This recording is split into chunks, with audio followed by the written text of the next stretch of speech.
My sister blocked the entrance to the most exclusive luxury hotel in Manhattan, laughing loudly that I could not afford the air inside, let alone a meal. My mother joined her, whispering harshly that my cheap clothes would embarrass the family in front of my brother-in-law's wealthy investors. They had absolutely no idea that I owned the entire building and everything inside it. And when my chief of security approached the door, they were about to learn that family blindness costs dearly. My name is Riley, and I am 33 years old. I stood on the pristine pavement outside the Obsidian Manhattan's crown jewel of five-star hospitality. The evening air was crisp, but the chill I felt had nothing to do with the weather. It came directly from the two people physically blocking my path to the grand revolving glass doors. Before I continue this story, let me know where you are watching from in the comments below. Hit like and subscribe if you have ever had to stand up to family who underestimated your worth. My older sister Brittany, 35, and her husband Jamal, 36, stood with their arms crossed. Jamal, an arrogant tech startup CEO who always needed to be the loudest man in the room, pointed a manicured finger toward the street. He laughed a booming sound that made a passing couple turn their heads. He pointed at a rusted beat-up sedan illegally parked by a fire hydrant. "Riley, you cannot just abandon your junk car on the street like that," Jamal sneered. "The valets here drive Porsches and Bentleys. They are not going to touch that biohazard. You are going to get it towed before we even order appetizers." I did not bother telling him that the valet had already whisked my custom black Maybach into the underground VIP garage 10 minutes ago. Let him have his moment. It was the last good one he would get tonight.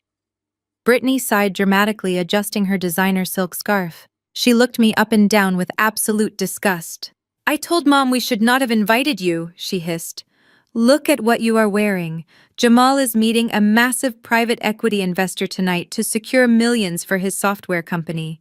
We need to project wealth and success. And you show up in a plain gray sweater. It looks like you bought it at a thrift store. Could you not try to look successful for one night in your life?"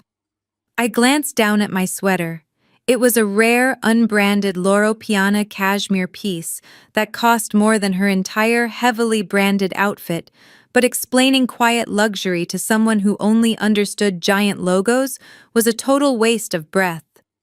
For my entire life, Brittany had been the golden child destined for greatness, while I was dismissed as the boring younger sister who pushed papers at a boring finance job. They never bothered to ask what my actual title was. If they had, they might have known I was the CEO of my own private equity firm. The doorman, dressed in a sharp maroon uniform, caught my eye. He recognized me instantly. I gave him a subtle, almost imperceptible shake of my head, signaling him to stand down. I wanted to see exactly how far my family would take this blatant disrespect. Jamal adjusted the lapels of his flashy velvet blazer. "Listen, Riley," he said, using that condescending tone he always reserved for me. "I'm about to close a deal that will change our family legacy forever. This investor is a ghost, highly secretive, very demanding.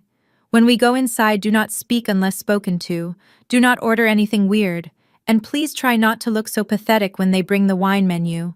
I will cover your meal, obviously, since we know your little office job barely pays your rent."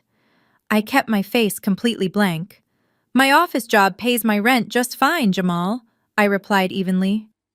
"Oh, please," Brittany scoffed, stepping closer to block my path entirely. "You are 33 years old and single, living in some tiny apartment. Jamal is building an empire. The least you can do is not ruin his big night with your depressing energy. Remember when you ruined my 21st birthday trip to Miami because you refused to use your savings to upgrade my flight? You have always been so selfish." There it was. The classic Brittany revisionist history. I had refused to pay for her first-class ticket, using the money I earned working 2 jobs to pay for my college tuition. To this day, my family viewed my refusal to be their personal cash machine as a profound character flaw. "Are we going inside, or are we going to stand on the sidewalk all night?" I asked, my voice steady and cold. Jamal scoffed and grabbed Brittany by the hand. "Come on, babe," he said. "Let us go in before she embarrasses us out here, too. Just stay 10 paces behind us, Riley. Make it look like you are not with us." They turned and strutted toward the revolving doors, fully expecting me to trail behind them like an obedient dog. They had no idea they were walking right into my house. Before I could even take a step toward the entrance, a sleek silver town car pulled up to the curb. My mother, Diane, and my father, Richard, stepped out. My mother was draped in a heavily logoed designer coat that screamed new money, while my father adjusted a watch he had bought explicitly to impress Jamal tonight.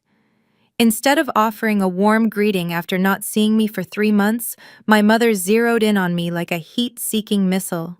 She marched past the doorman, grabbed me by the elbow, and yanked me hard toward the edge of the planter box away from Brittany and Jamal. "What are you doing here looking like that?" My mother hissed, her eyes darting nervously toward Jamal as if he were royalty. "I told you on the phone that tonight is crucial for your brother-in-law. If you are going to stand around acting jealous of your sister's wealthy lifestyle, you need to turn around and walk straight back to the subway." I pulled my arm out of her grip. "I am not jealous of anyone, Mom. I was invited to a family dinner. I am simply standing outside." My father stepped up beside her, crossing his arms. "Do not use that tone with your mother, Riley. We all know how you get. You always bring this dark cloud of pessimism whenever Brittany is celebrating a milestone. You cannot stand that she married a visionary, while you are stuck crunching numbers in a cubicle." My mother smoothed the front of her coat, looking at me with pure disdain. "Your father is right. Remember our family trip to Aspen 3 years ago? We had to leave you behind because you refused to pitch in for the first-class cabin, and your budget mentality would have completely ruined the luxury experience for Brittany. We will not let you ruin this dinner. Jamal is meeting a private equity titan tonight. One wrong word from you could cost him millions. If you cannot smile and play the supportive sister, just go home." The memory of that Aspen trip still burned. They had not just left me behind, they had deliberately booked the trip on the exact weekend of my 30th birthday. I had spent my milestone birthday eating takeout alone in my apartment, while they posted photos of themselves drinking champagne on the slopes. They called it protecting their peace. I called it what it was: emotional abandonment. I will not say a single word to ruin Jamal's imaginary millions. I replied, my voice steady, though my heart was pounding with a cold, calculated fury. "I am just here for the food." My mother rolled her eyes, muttering something about my complete lack of ambition under her breath before looping her arm through my father's. They hurried to catch up with Brittany and Jamal, who were now waiting near the majestic revolving doors of the hotel lobby. I followed them at a deliberate distance, watching the grotesque display of entitlement unfold. Jamal was growing impatient. He checked his diamond-encrusted watch, shaking his head. He looked back and saw me walking toward them, his face contorted with intense irritation. To him, my sheer presence was a stain on his perfect evening. A hotel security guard in a dark, tailored suit stood near the entrance, observing the crowd. He was one of my new hires, someone who had not yet memorized the faces of upper management, but knew his job was to keep the peace. Jamal saw him and immediately snapped his fingers loudly, pointing directly at me. "Excuse me, you there." "Guard." Jamal barked, his voice echoing off the marble pillars of the hotel facade. "You need to do your job and remove this loiterer. She is following my party and making my wife extremely uncomfortable. We are VIP guests here to see the manager, and I will not have this random woman stalking us into the lobby." My parents stood right there and said absolutely nothing. They watched Jamal refer to me as a random stalking loiterer, and they simply nodded in agreement. Brittany even pulled her purse closer to her chest, playing the role of the frightened, harassed, wealthy wife to absolute perfection. The security guard looked confused. He glanced at me, taking in my calm demeanor and my high-end, though understated, clothing. He then looked at Jamal, who was red in the face and waving his arms like a madman. "Sir, the sidewalk is public property," the guard replied politely. "I cannot remove someone who is just walking toward the building." "She is not just walking." Jamal shouted, stepping closer to the guard and trying to use his height to intimidate the man. I am spending thousands of dollars in your establishment tonight. I want her gone. Now. Do I need to call the police to get a beggar away from the front door? The young security guard crossed his arms unfazed by Jamal's outburst. I am sorry, sir, but I only take orders from the head of security, the guard replied calmly. Jamal's face turned a dangerous shade of crimson. He pulled out his phone, his thumb aggressively tapping the screen. Fine. I am calling the general manager. We will see if you still have a job in 5 minutes. You have no idea who I am. Before Jamal could press the call button, heavy measured footsteps echoed across the marble entryway. From the shadows of the grand columns emerged Vince. Vince was a towering man, an ex-military professional I had personally hired to oversee the entire security apparatus of the Obsidian. He wore a perfectly tailored charcoal suit, an earpiece discreetly tucked into his right ear. He radiated absolute authority. My family instantly brightened. Brittany nudged my mother, a vicious smirk spreading across her face. Oh, look, Brittany whispered loudly. Now she is really going to get thrown out. They sent the boss. Jamal puffed out his chest and stepped directly into Vince's path. Finally, someone with actual authority, Jamal said, pointing his phone at me like a weapon. Your junior guard here is completely useless. I am Jamal, CEO of Apex Innovations, and I am hosting a private equity dinner inside. This woman is harassing my family. I want her physically removed from the premises immediately. Vince stopped. He looked at Jamal with a blank, unreadable expression. He did not say a word to my brother-in-law. He did not even acknowledge Jamal's inflated title. Instead, Vince simply stepped around Jamal as if he were an empty coat rack. Vince walked directly over to me. He stood at attention, his posture rigid with respect. Without a single word, he reached into his jacket pocket and pulled out a solid black metal keycard. He stepped toward a frosted glass panel adjacent to the main revolving doors, a private VIP entrance that blended so perfectly into the architecture that my family had not even realized it was a door. Vince swiped the card. A soft electronic chime rang out, and the heavy glass door glided open automatically. Good evening, ma'am, Vince said, his voice deep and entirely respectful.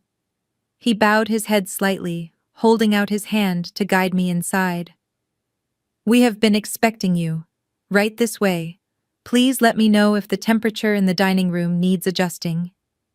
Thank you, Vince, I replied smoothly. Everything is fine. I stepped through the VIP entrance, leaving my family standing on the sidewalk in a state of absolute frozen shock. Jamal's mouth hung open, his phone suspended uselessly in the air.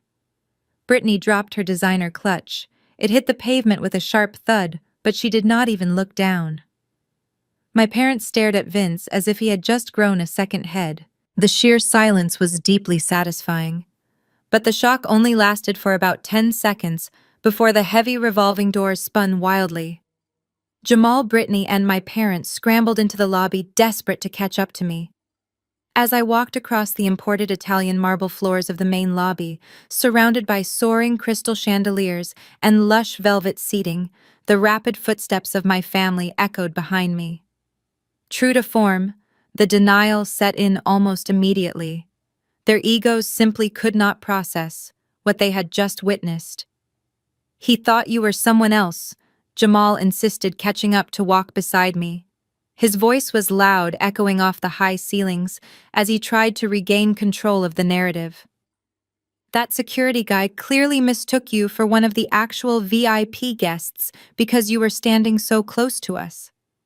You should be careful. When they realize you are a nobody, they will have you arrested for trespassing. Brittany bent down to inspect her shoes, practically hyperventilating with annoyance. Or she slipped him a $50 bill when we were not looking, she chimed in, glaring at my back. You know exactly how she is, Jamal. She is always trying to sneak her way into places she does not belong, just to ruin my night. Mom, tell her to stop acting so entitled. My mother marched up behind me, her heels clicking sharply. Riley. That was incredibly embarrassing, she hissed, looking around nervously to see if any real rich people were watching us. Stop playing these childish games. You are lucky that man was confused. Now keep your head down and walk behind Jamal like you are supposed to. I did not correct them. I did not utter a single syllable of defense. Let them weave their own delusions. I simply maintained a steady, relaxed pace toward the grand dining room. I let them build their own trap, completely blind to the fact that they were walking straight into the jaws of a financial execution. Let Jamal believe he was the king of the castle. By the end of this dinner, he would not even own the shirt on his back. The maitre d' guided us through the sprawling expanse of the main dining room. Crystal chandeliers cast a warm golden glow over tables draped in heavy white linen. We were led to the premier corner booth, a secluded enclave surrounded by velvet ropes offering a panoramic view of the Manhattan skyline. It was the best table in the house, a table usually reserved weeks in advance. My family assumed Jamal's supposed VIP status had secured it. They did not realize my executive assistant had flagged my reservation the moment I agreed to endure this family dinner. We slid into the plush leather seating. Jamal took the head of the table, instantly grabbing the heavy leather-bound wine menu from the sommelier's hands before it could even be offered to the rest of the group. Brittany sat beside him, already snapping photos of the skyline for her social media followers to prove how elite her life was. My parents took the opposite side, leaving me the small seat closest to the busy aisle. It felt highly intentional, as if I were a temporary guest they could easily slide out of the frame if I ruined their aesthetic.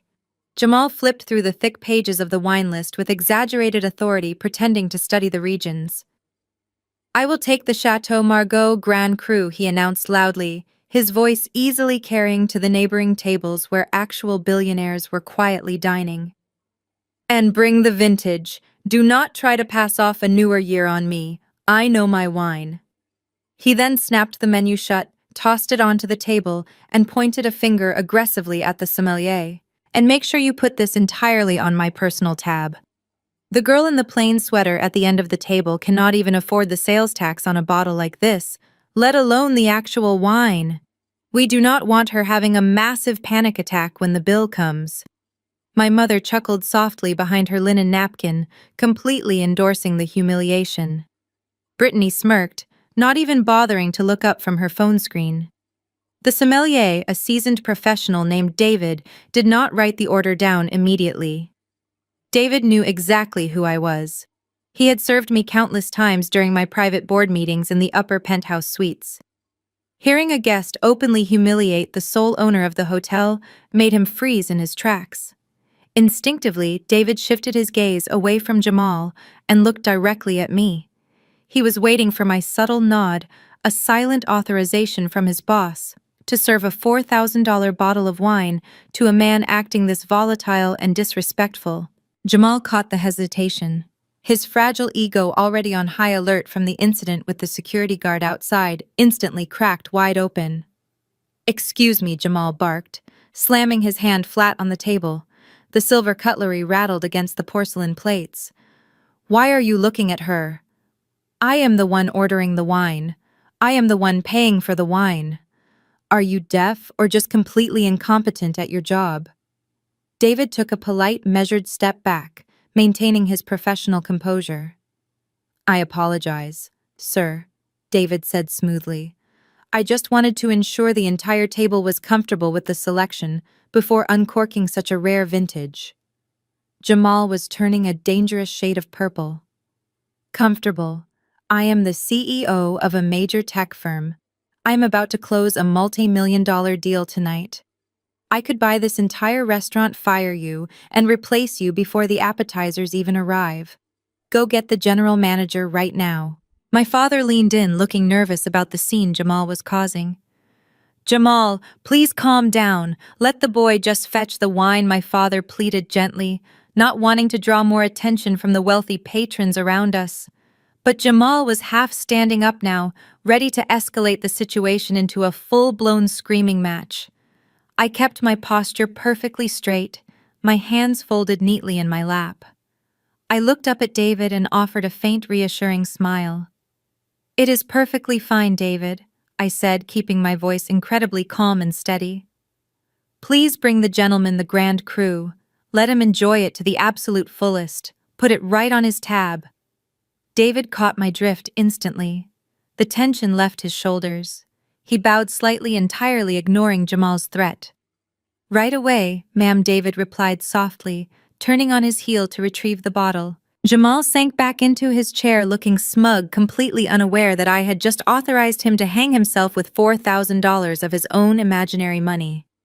As David retreated toward the wine cellar, Jamal leaned back and crossed his arms, looking around the table with a triumphant smirk. You have to show these people who is boss right from the start, Jamal declared. If you let them walk all over you, they will treat you like a nobody. That is business 101. You establish dominance early and the rest falls into place.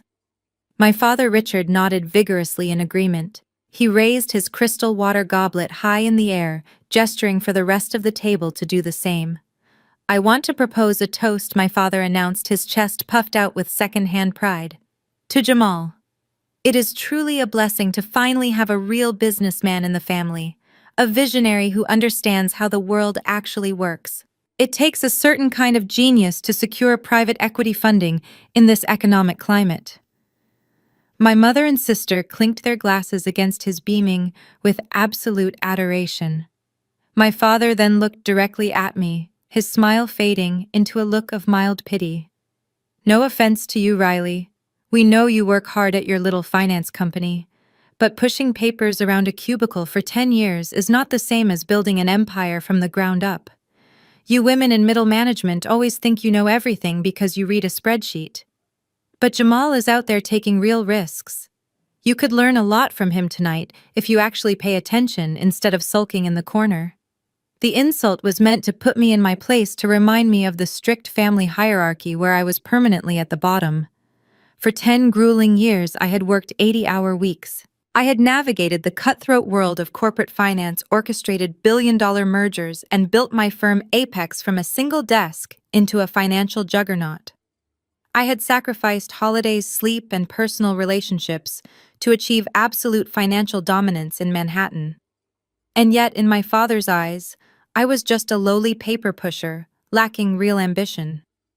Meanwhile, he was practically worshipping a man who I knew for an absolute fact was currently drowning in high-interest loans and dodging calls from aggressive creditors. Jamal was a fraud in a velvet jacket, and my parents were his most gullible victims. I did not argue. I did not defend my career. I simply raised my glass of water and took a slow, deliberate sip. Thank you for the career advice, Dad, I replied evenly. I will be sure to take copious notes tonight on how a real CEO operates. My mother scoffed, leaning over to whisper something to Brittany, but before Jamal could launch into another tiresome monologue about his imaginary success, the heavy velvet curtains near the kitchen entrance parted. The executive chef himself, dressed in a pristine white coat, walked toward our table. He was flanked by a senior server carrying a small silver tray covered by a gleaming cloche. The chef bypassed several tables of recognizable celebrities, athletes, and billionaire real estate developers, making a beeline directly for our corner booth. Brittany gasped immediately, grabbing Jamal by the bicep. "Oh my gosh, babe, look!" she whispered loudly, pulling her phone out of her designer clutch. "They are bringing out a VIP dish. The chef must know about your massive meeting tonight. They are rolling out the red carpet for you. This is perfect for my social media page. Get ready to smile." Jamal adjusted his velvet lapels, looking immensely satisfied. "I told you, babe," Jamal said smoothly. "They recognize power when they see it. Let them serve me." The chef reached the edge of our table. He did not look at Jamal. He did not even acknowledge Brittany or her glowing camera flash. He stepped right past my father. He stopped exactly next to my small, cramped seat at the far end of the table. With a sharp, elegant nod, he signaled the server. The server gently placed the exquisite porcelain plate directly in front of me and lifted the silver cover in one fluid motion. The rich, earthy aroma of shaved Alba white truffles over a delicate gold leaf risotto instantly filled the air. It was an off-menu masterpiece, an exclusive dish that the kitchen strictly reserved for the VVIP owners of the hotel group. A single plate of this cost more than my mother's entire outfit. "Compliments of the kitchen, ma'am," the executive chef said, bowing deeply. "We wanted to express our profound gratitude for your continued guidance. Please enjoy your evening." The chef and the server turned and walked away before anyone else at the table could even register what had just happened. Brittany froze, her phone suspended in midair. Her eyes darted wildly from the steaming, priceless truffle risotto sitting in front of me to Jamal's completely empty place setting. The smug satisfaction on her face, violently shattered, quickly replaced by an expression of pure, unadulterated outrage. "What is this?" Brittany demanded, her voice rising to a shrill pitch that cut through the low, elegant murmur of the dining room. "Why did they give that to you?" "That was clearly meant for my husband. He is the CEO. Give that to him right now."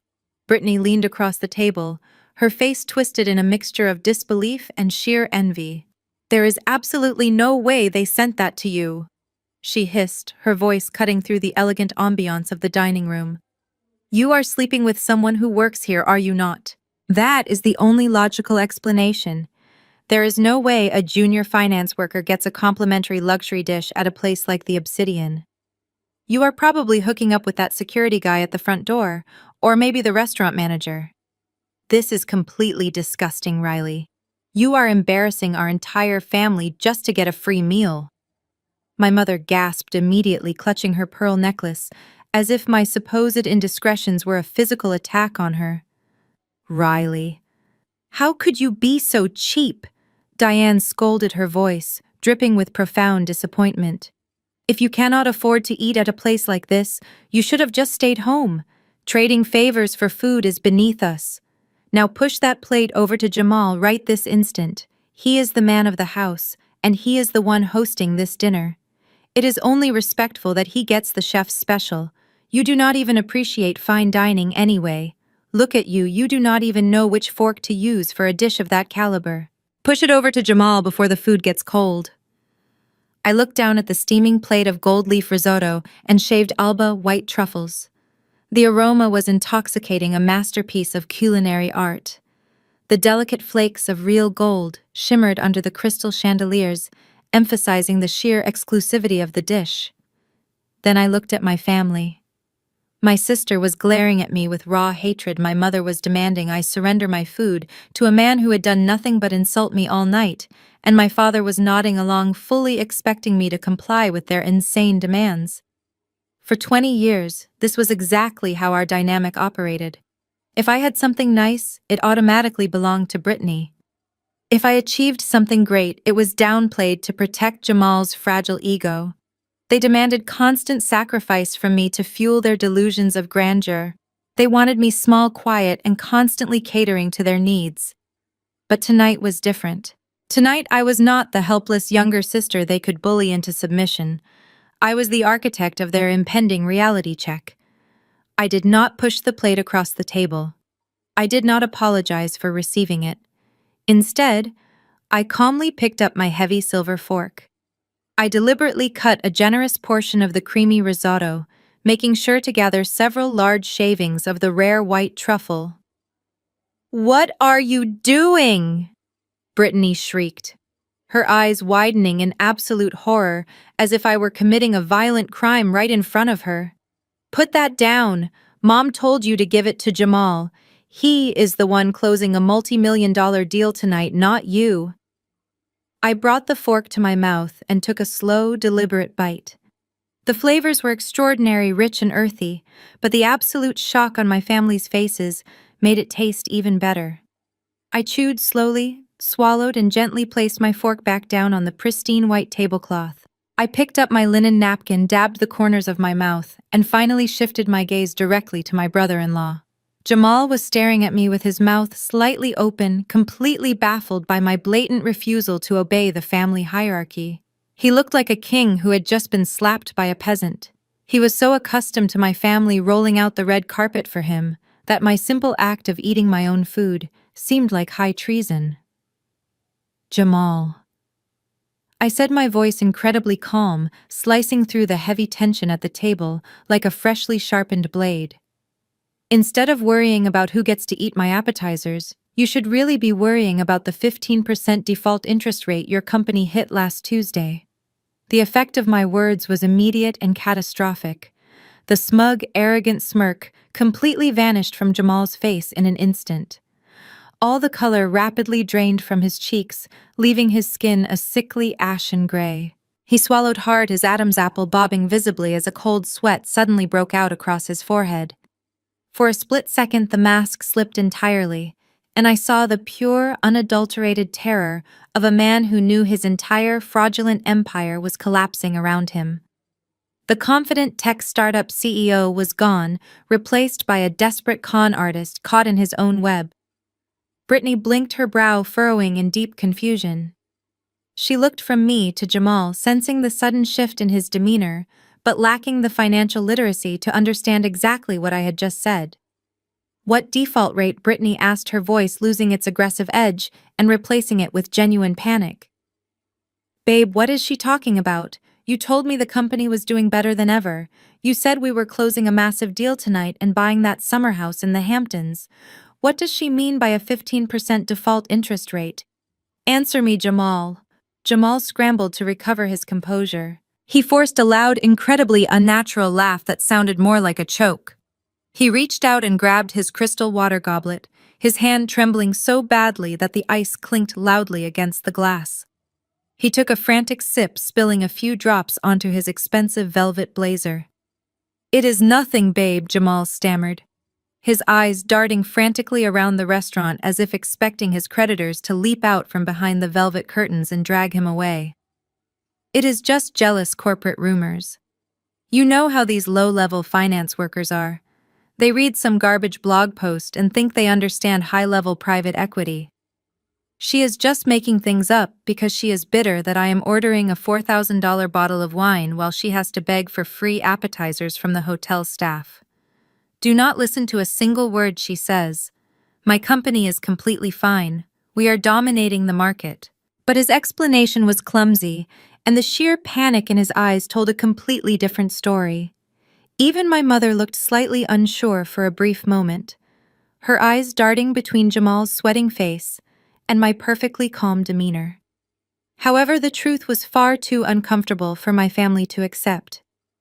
Acknowledging that Jamal was failing meant acknowledging that their golden ticket was a complete fraud, and they would much rather destroy me than face that devastating reality.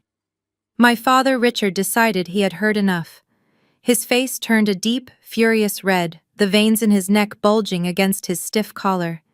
He slammed his heavy fist down on the center of the table. The sudden, violent impact made the expensive porcelain plates jump, and the silver cutlery clatter loudly against the wood.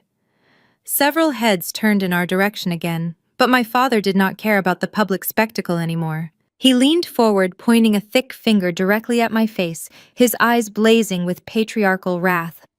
"That is enough from you, Riley." My father snarled, his voice a low, threatening rumble that carried a lifetime of disappointment. "I will not sit here and listen to you spout toxic, malicious lies about your brother-in-law. You are a bitter, jealous spinster who cannot stand to see anyone else happy. You have no husband, no real career, and no future, so you come here trying to ruin your sister's marriage with these pathetic, baseless accusations. Jamal is a brilliant visionary who is actually taking care of this family, something you have never bothered to do." He paused, taking a deep, ragged breath to fuel his rage, his glare attempting to pin me to the back of my leather chair. "You are going to look Jamal in the eye right now, and you are going to give him a sincere, unconditional apology for disrespecting him in front of us. And if you refuse, you can get up, walk out of this restaurant, and never speak to this family again. I will not tolerate this kind of blatant disrespect from my own daughter. Apologize immediately, or you are entirely cut off." The heavy silence that followed my father's ultimatum hung over the table like a thick fog. He glared at me, his chest heaving fully, expecting me to shrink back, lower my eyes, and beg for forgiveness. That was the script I had followed for my entire childhood. Whenever the threat of being cut off was dangled over my head, I was supposed to panic. I was supposed to bend the knee to keep the peace. But I simply sat there, my hands resting gracefully in my lap, maintaining absolute eye contact. I did not blink, I did not flinch, and I certainly did not apologize. Seeing that his intimidation tactics were failing miserably, my father opened his mouth to escalate the situation further. But before he could shout another threat, my mother suddenly reached out and placed her hand firmly over his. The fiery rage in the air evaporated in an instant, replaced by something far more sinister. Diane's face softened into a sickeningly sweet smile, the kind of manufactured warmth she usually reserved for wealthy country club wives she secretly despised. "Richard, honey, let us take a breath," my mother said softly, patting his arm. "We do not want to cause a scene and ruin this beautiful dinner. Riley is just confused. She does not understand the complexities of the tech industry, and that is perfectly okay. We did not invite her here tonight to argue about rumors. We invited her here because she is family, and family helps each other." The whiplash was jarring. One second I was a bitter, jealous spinster facing exile, and the next I was a cherished family member who just needed a little guidance. My mother turned her plastic smile toward me, her eyes gleaming with a predatory focus. "You see, Riley," my mother continued, her voice practically dripping with artificial affection. "Jamal is doing incredibly well. His company is on the verge of a massive breakthrough, but even the most brilliant visionaries occasionally run into minor logistical hurdles before a big payout. We wanted to bring you into the fold tonight so you could be a vital part of this incredible journey." As she spoke, she reached down into her oversized designer tote bag. She pulled out a thick, heavy manila folder.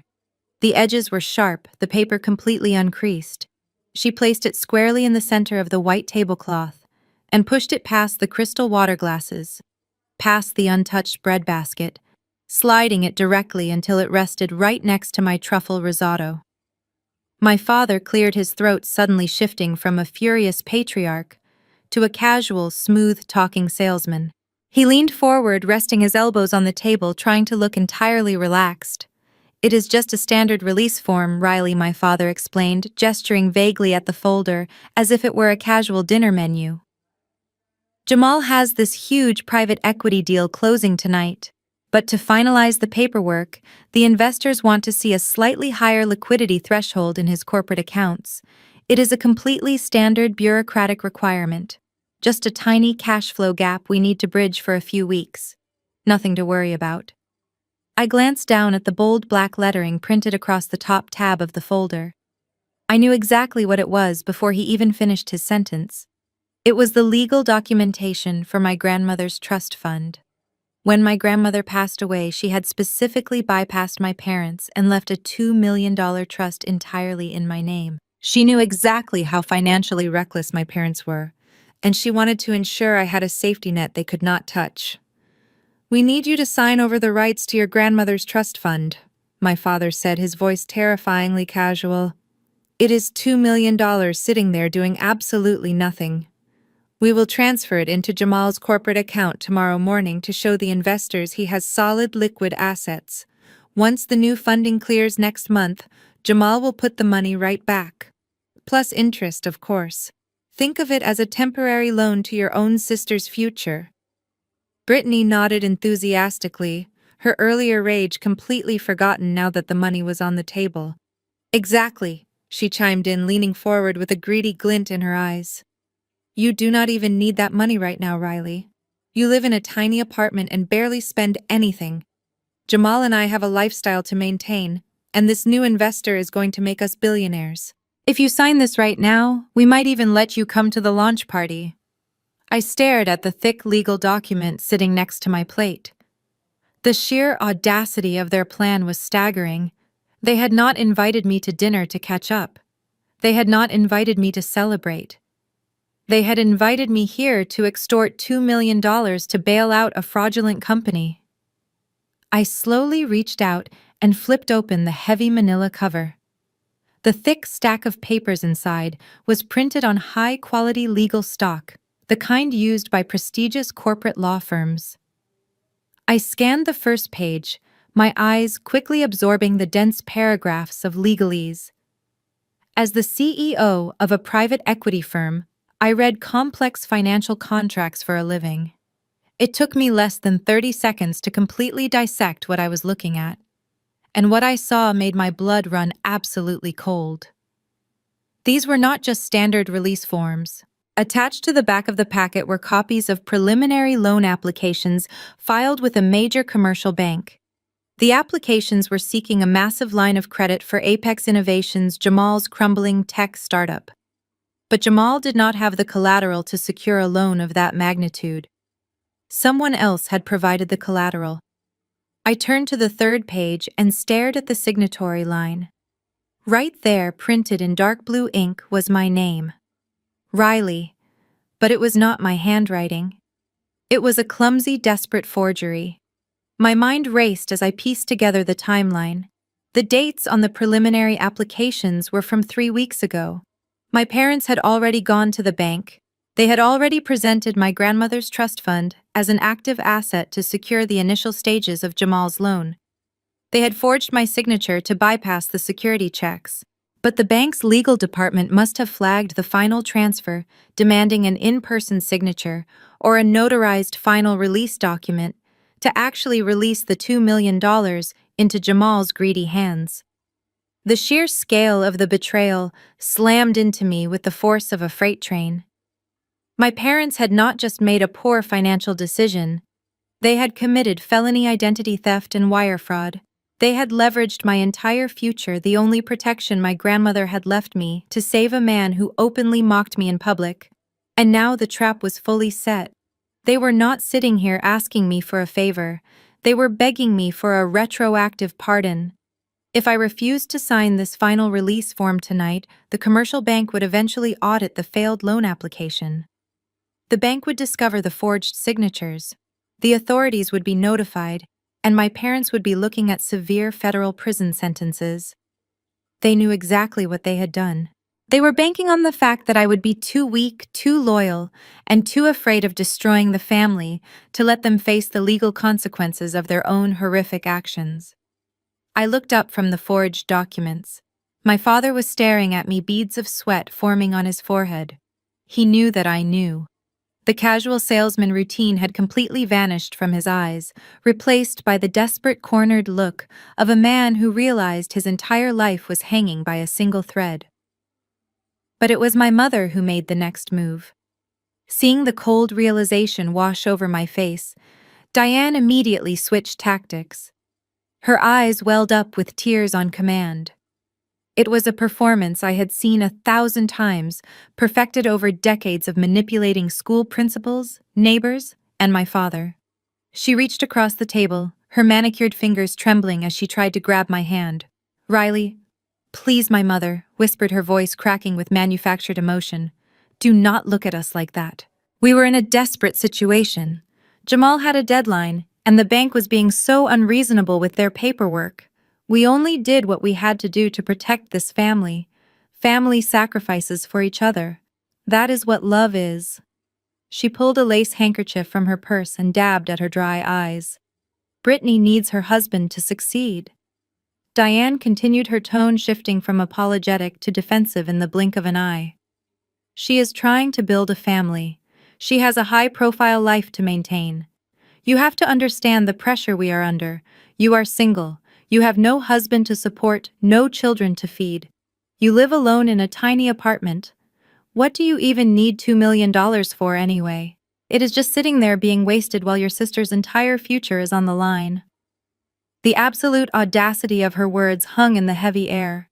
She was literally trying to justify felony fraud by telling me my life had less value than my sister's. In her twisted mind, because I did not have a loud, flashy lifestyle, I did not deserve the money my grandmother had specifically left to protect me from them. I looked at Brittany. She was nodding along with my mother, her arms crossed defensively. She did not look shocked by the forgery. She looked impatient, as if I were taking too long to hand over my life savings. They all expected me to cave. They expected the obedient, quiet Riley to pick up the pen sign away her security and save them from their own criminal arrogance. They thought their guilt trip was an impenetrable fortress. They thought leveraging the concept of family loyalty would blind me to the fact that they had never once shown any loyalty to me.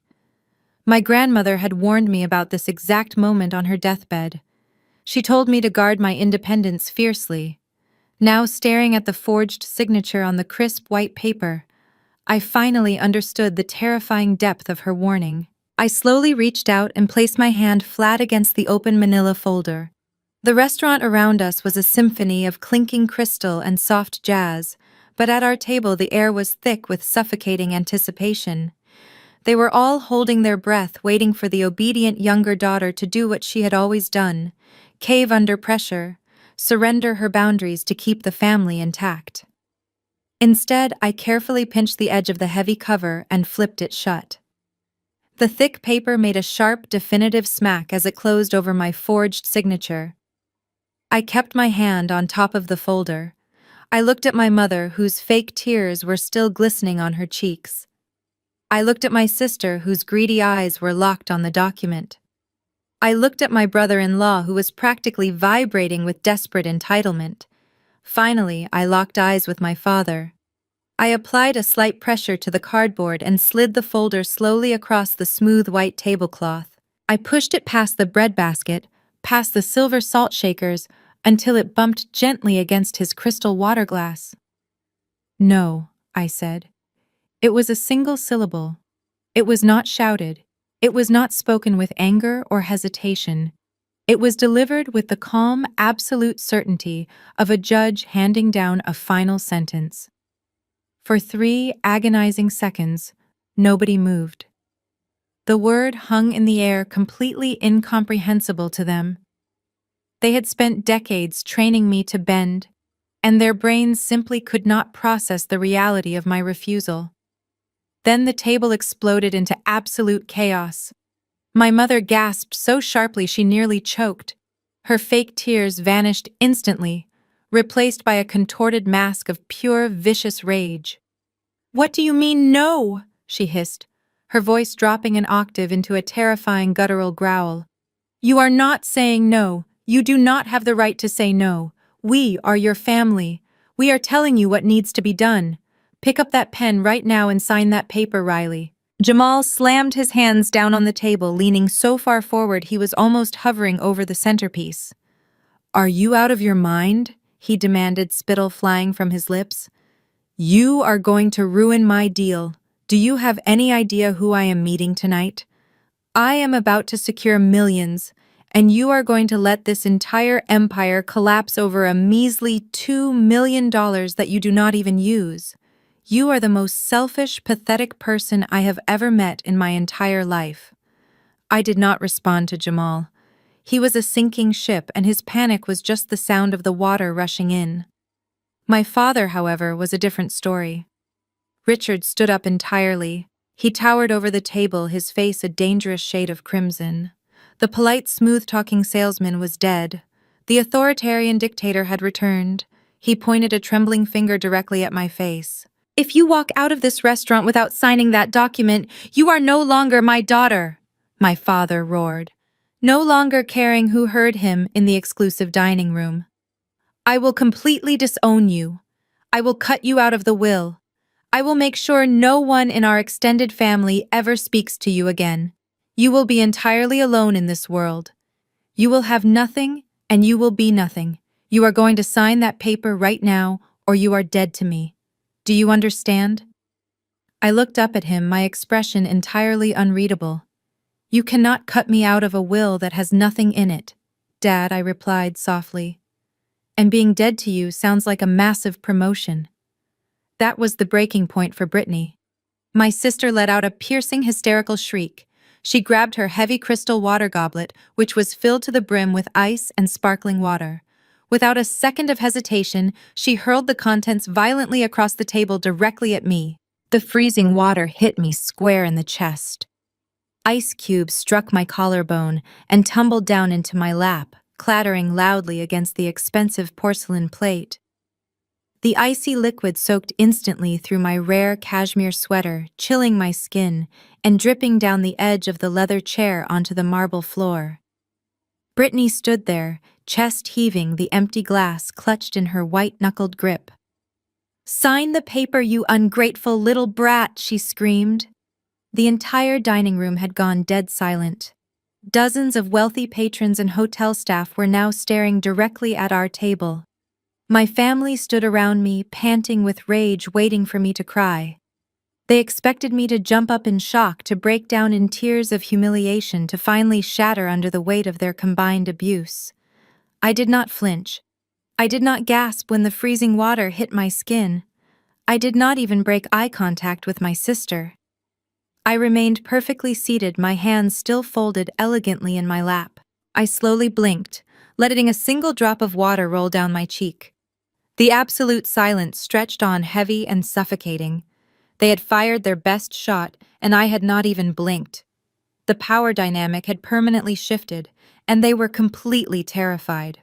I slowly reached up and wiped the freezing water from my cheek with the back of my hand.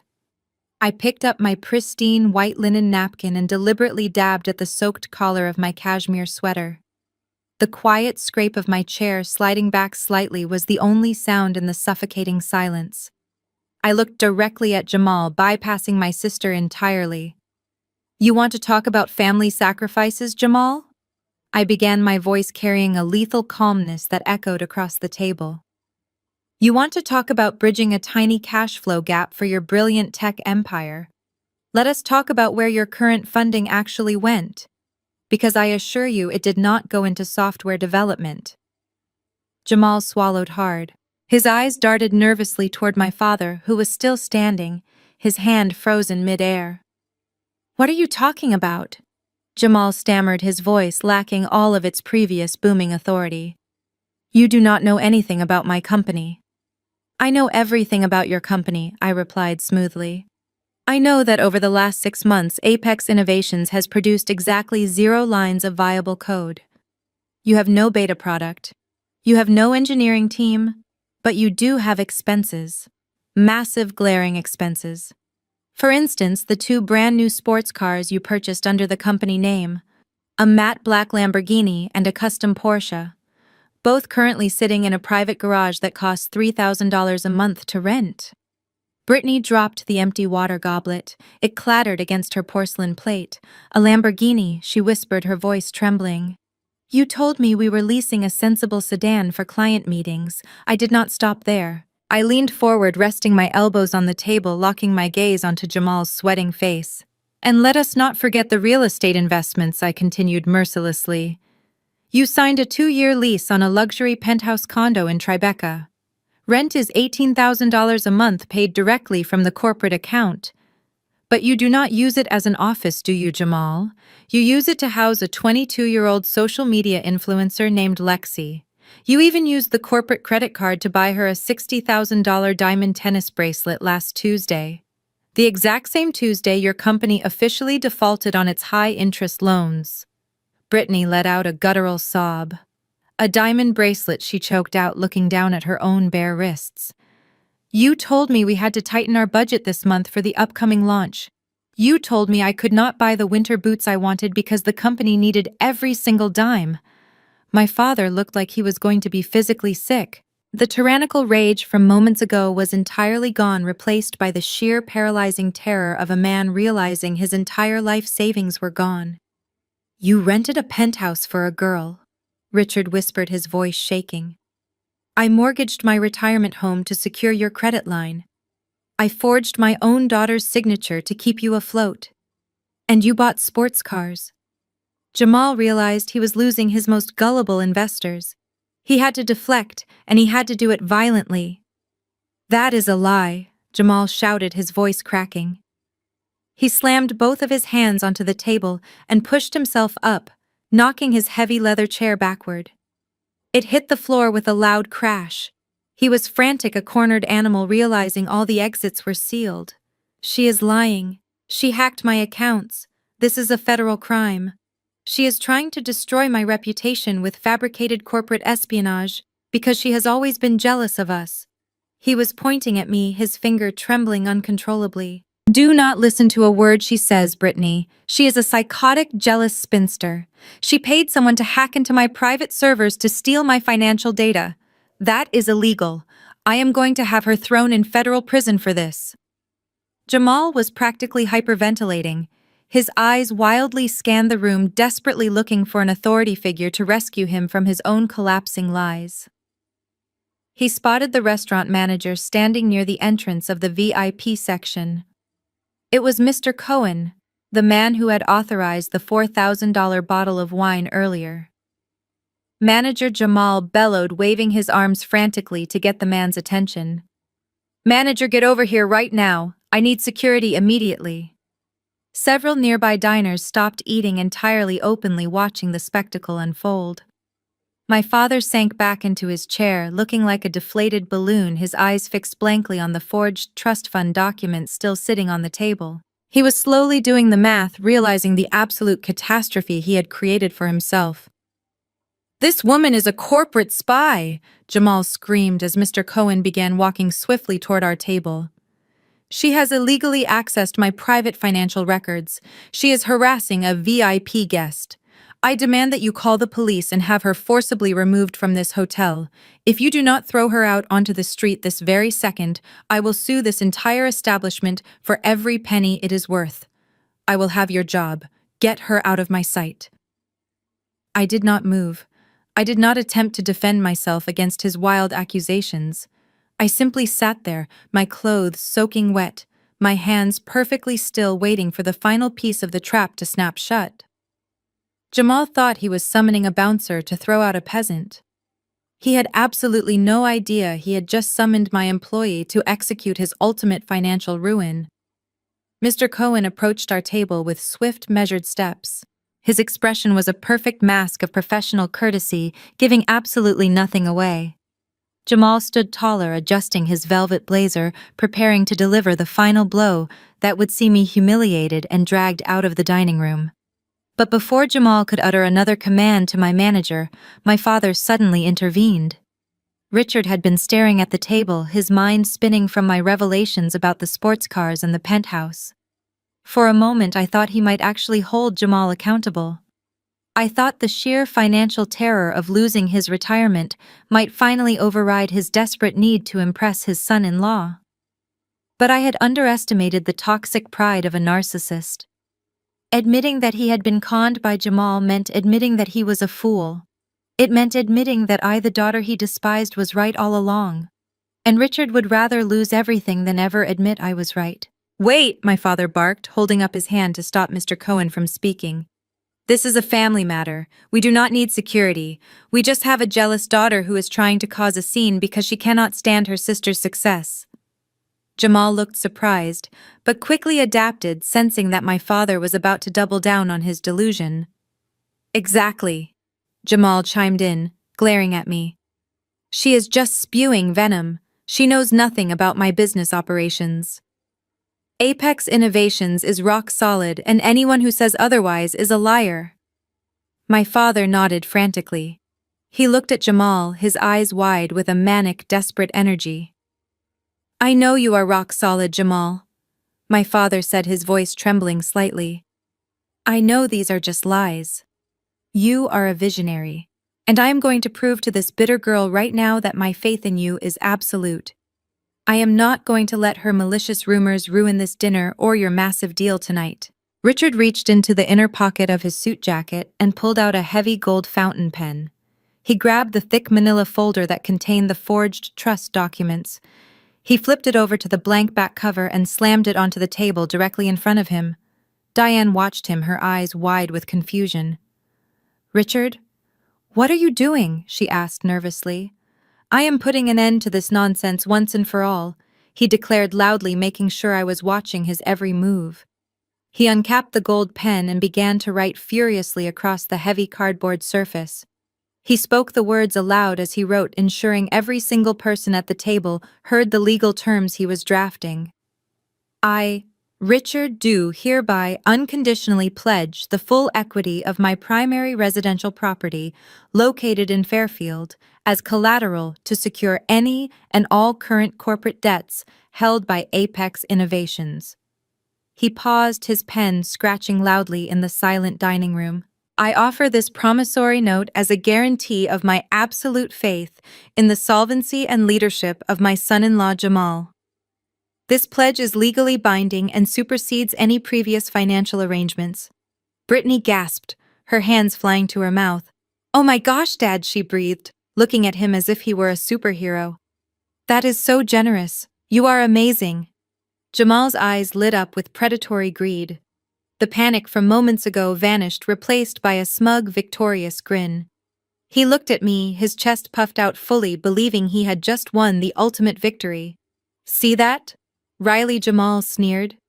"That is what real family loyalty looks like. Your own father would rather bet his entire house on my success than believe a single word of your pathetic, jealous lies." Richard finished writing. He signed his full legal name at the bottom of the makeshift contract with a flourish. He then pushed the manila folder across the table, sliding it directly into Jamal's waiting hands. Jamal grabbed it eagerly, treating it like a winning lottery ticket. Diane clapped her hands together, tears of pride welling in her eyes. "You see, Riley?" My mother said, her voice dripping with venom. "We do not need your little trust fund anyway. Your father just proved that we stand together. Now you can sit there in your wet clothes and watch us celebrate, or you can leave." I did not leave. I sat perfectly still, my wet sweater clinging to my skin, and watched them celebrate their supposed victory. I watched my father beam with toxic pride. I watched Jamal fold the makeshift promissory note and tuck it safely into his velvet jacket. They thought they had just put me in my place. They thought they had secured their glorious future. But as I looked at the smug faces of my family, all I saw were three people who had just voluntarily wrapped a legal noose around their own necks and handed me the rope.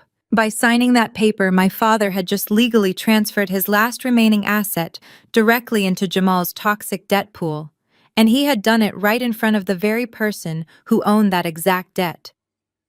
Mr. Cohen finally reached the edge of our velvet-roped corner booth. He was a veteran of the luxury hospitality industry, a man who had managed the most exclusive dining rooms in the world and was entirely accustomed to dealing with temperamental billionaires, royalty, and high-profile celebrities. He moved with a quiet, undeniable authority, his posture perfectly straight, his expression a completely unreadable mask of professional courtesy. Jamal immediately turned his attention to the manager. He aggressively waved the manila folder containing my father's newly signed promissory note in the air, as if it were a royal decree. "It took you long enough," Jamal snapped, his voice loud and grating purposefully, trying to draw the attention of the surrounding elite diners. "I need this woman removed from the premises immediately. She is a corporate spy and she has been aggressively harassing my family since we walked through the front door. I want the police called right this second. I want her arrested for illegal data breach and criminal trespassing." Brittany nodded vigorously, pointing her manicured finger directly at my soaked, freezing sweater. She threw a massive fit and tried to ruin our entire dinner. My sister lied effortlessly, completely ignoring the blatant fact that she was the one who had just hurled a full glass of ice water at my chest. "My husband is a very important VIP guest here. We spend thousands of dollars at this establishment. You need to have your security guards drag her out of here before she causes any more physical damage to your restaurant." My mother Diane chimed in, clutching her pearl necklace and putting on her best distressed victim face. "It is truly a tragedy." "Manager," my mother sighed dramatically. "She is deeply unwell and refuses to get the psychological help she so desperately needs. We only invited her tonight out of the goodness of our hearts, but she has completely crossed the line. Please just take her away so we can finish our celebration in peace." My father leaned back in his heavy leather chair, folding his arms across his chest, with an air of absolute superiority. "I apologize for the public disturbance," my father said, using his condescending business tone. "As my son-in-law stated, we are celebrating a massive private equity deal tonight. Do whatever you have to do to get this estranged daughter of mine out of our sight, and make sure she pays for any damages she caused to the upholstery." Mr. Cohen stood perfectly still at the edge of the table. He did not pull out a notepad to take down their complaints. He did not signal for the large security guards who were now quietly lingering near the grand entrance of the dining room.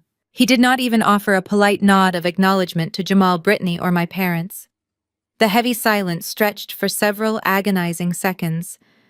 Jamal's smug, victorious smile began to falter slightly under the manager's cold, unresponsive gaze. "Did you hear me?" Jamal demanded, taking an aggressive step toward Mr. Cohen and puffing out his chest. "I said, call the police and get this crazy woman out of my sight. Do you want me to call the corporate office and have you fired?" Mr. Cohen completely ignored the raving tech CEO. He did not blink. He simply stepped smoothly around Jamal, treating my arrogant brother-in-law as if he were nothing more than an inconvenient piece of furniture blocking the aisle. Mr. Cohen approached my side of the table. He raised his right hand in a very subtle, precise gesture. From the shadows of the kitchen entrance, the senior server who had brought my truffle risotto appeared instantly. The server was holding a polished silver tray. Resting in the center of the tray was a thick, pristine white luxury towel, gently steaming and radiating a subtle, calming scent of eucalyptus and lavender. Mr. Cohen picked up the heated towel with a pair of silver tongs. He leaned forward and held it out toward me with absolute, undeniable reverence. His entire demeanor shifted from cold stone to profound respect. "I deeply apologize for the unacceptable disturbance," Boss Mr. Cohen said, his voice carrying clearly and firmly across the dead, silent dining room. "Are you all right? Shall I have security escort these individuals out of your restaurant?" The words dropped onto the table like a live grenade. Jamal froze his mouth, hanging completely open, his brain short-circuiting as it desperately tried to process the sentence he had just heard. Brittany dropped her phone, the device clattering loudly against the base of her water glass. My mother let out a tiny strangled gasp, the manufactured tears instantly drying up in her eyes. My father stared at Mr. Cohen, his face draining of all color, his eyes darting frantically between the manager, the steaming luxury towel, and me. I calmly reached out and took the heated towel from Mr. Cohen. I draped it gracefully over my soaked shoulders, letting the soothing warmth seep into my freezing skin. "I am perfectly fine, Mr. Cohen," I replied smoothly, looking directly into Jamal's terrified eyes. "But you might want to lock the doors. We have a lot of unpaid debts to settle at this table." The silence that followed my words was so absolute that I could hear the faint clinking of silverware from the opposite side of the massive dining room. My family sat completely immobilized, trapped in a collective state of paralysis. They stared at me with wide, unblinking eyes, trying to process an impossible reality. The poor, pathetic sister they had spent 33 years stepping on was sitting at the best table of the most exclusive restaurant in Manhattan, being addressed as boss by the general manager. Brittany was the first to break the silence. She let out a high, breathy laugh that sounded entirely unhinged. She looked around the table, her eyes darting frantically from Jamal to my parents, desperately seeking someone to validate her denial. "Is this some kind of prank?" Brittany asked, her voice trembling as she forced another nervous giggle. "Seriously, Riley, did you pay this guy to come over here and say that? Because it is not funny, it is just weird. You do not own a hotel. You live in a tiny apartment. Jamal, tell him to stop playing around. This is highly unprofessional." Jamal swallowed heavily. The arrogant tech CEO facade was visibly crumbling, replaced by the terrified realization of a cornered fraud. He looked up at Mr. Cohen, attempting to summon his previous booming authority, but his voice came out thin and shaky. "Listen to me," Jamal stammered, pulling at his velvet collar as if it were suddenly choking him. "I do not know what kind of bizarre game you two are playing, but I am not amused. I am a paying VIP customer. I am hosting a private equity dinner. You are going to bring me my $4,000 bottle of wine right now, and then I am calling the corporate office to have you terminated for this ridiculous stunt." Mr. Cohen did not flinch. He did not apologize, and he certainly did not look intimidated. Instead, he smoothly reached into the inner pocket of his tailored suit jacket and withdrew a sleek black iPad encased in leather. He tapped the screen once, his face remaining a perfect mask of polite indifference. He held the iPad out, turning the bright screen directly toward Jamal so that the entire table could clearly see the glaring red notification. "There is no game being played, sir," Mr. Cohen said, his voice cold and perfectly level. "And I am afraid I cannot bring you the Grand Cru vintage you ordered. Your corporate credit card has just been declined for insufficient funds." The words echoed sharply around our table. Brittany gasped, her hands flying to her mouth. My father leaned forward, his eyes narrowing as he stared at the red declined message flashing on the screen. He looked at the iPad, then down at the manila folder containing the promissory note he had just aggressively signed and handed to Jamal. The catastrophic reality of what he had just done began to dawn on his aging face. My mother looked as if she were about to faint, her manicured hands gripping the edge of the tablecloth so tightly her knuckles turned stark white. Jamal's face flushed a deep, violent crimson. He reached out and snatched his useless plastic card off the small silver tray Mr. Cohen had placed on the table earlier.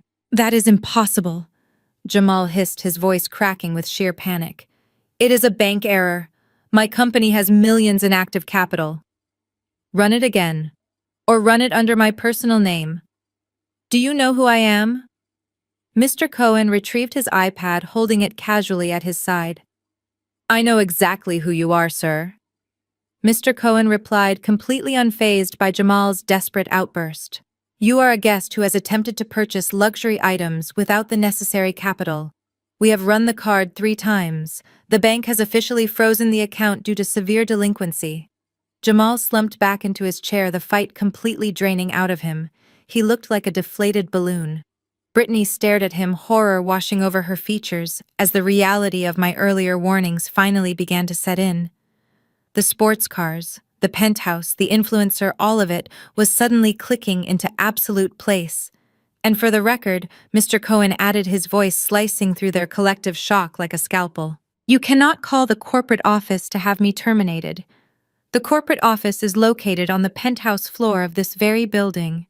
And Ms. Riley does not just work there, she owns the Obsidian Hotel Group entirely. She bought the property 2 years ago through her private equity firm. She is my sole employer, and she is the absolute owner of every single thing you see in this room." If my previous statements had been a grenade, Mr. Cohen's clarification was a nuclear bomb. The sheer magnitude of my wealth hit them all at once.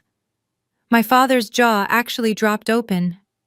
The daughter he had just threatened to disown, the daughter he had just dismissed as a lowly paper pusher, was a billionaire. She owned the very ground they were sitting on. My mother let out a small, pathetic whimper. All the arrogant superiority they had carried into the hotel had been entirely vaporized in a matter of seconds. They had spent the entire evening treating me like dirt on their shoes, fully believing they held all the power. Now they were sitting in my restaurant, drowning in their own fraudulent debts, while I sat comfortably draped in a heated luxury towel. The trap had fully closed. The silence broke, not with an apology, but with the sound of my mother scraping her heavy leather chair backward.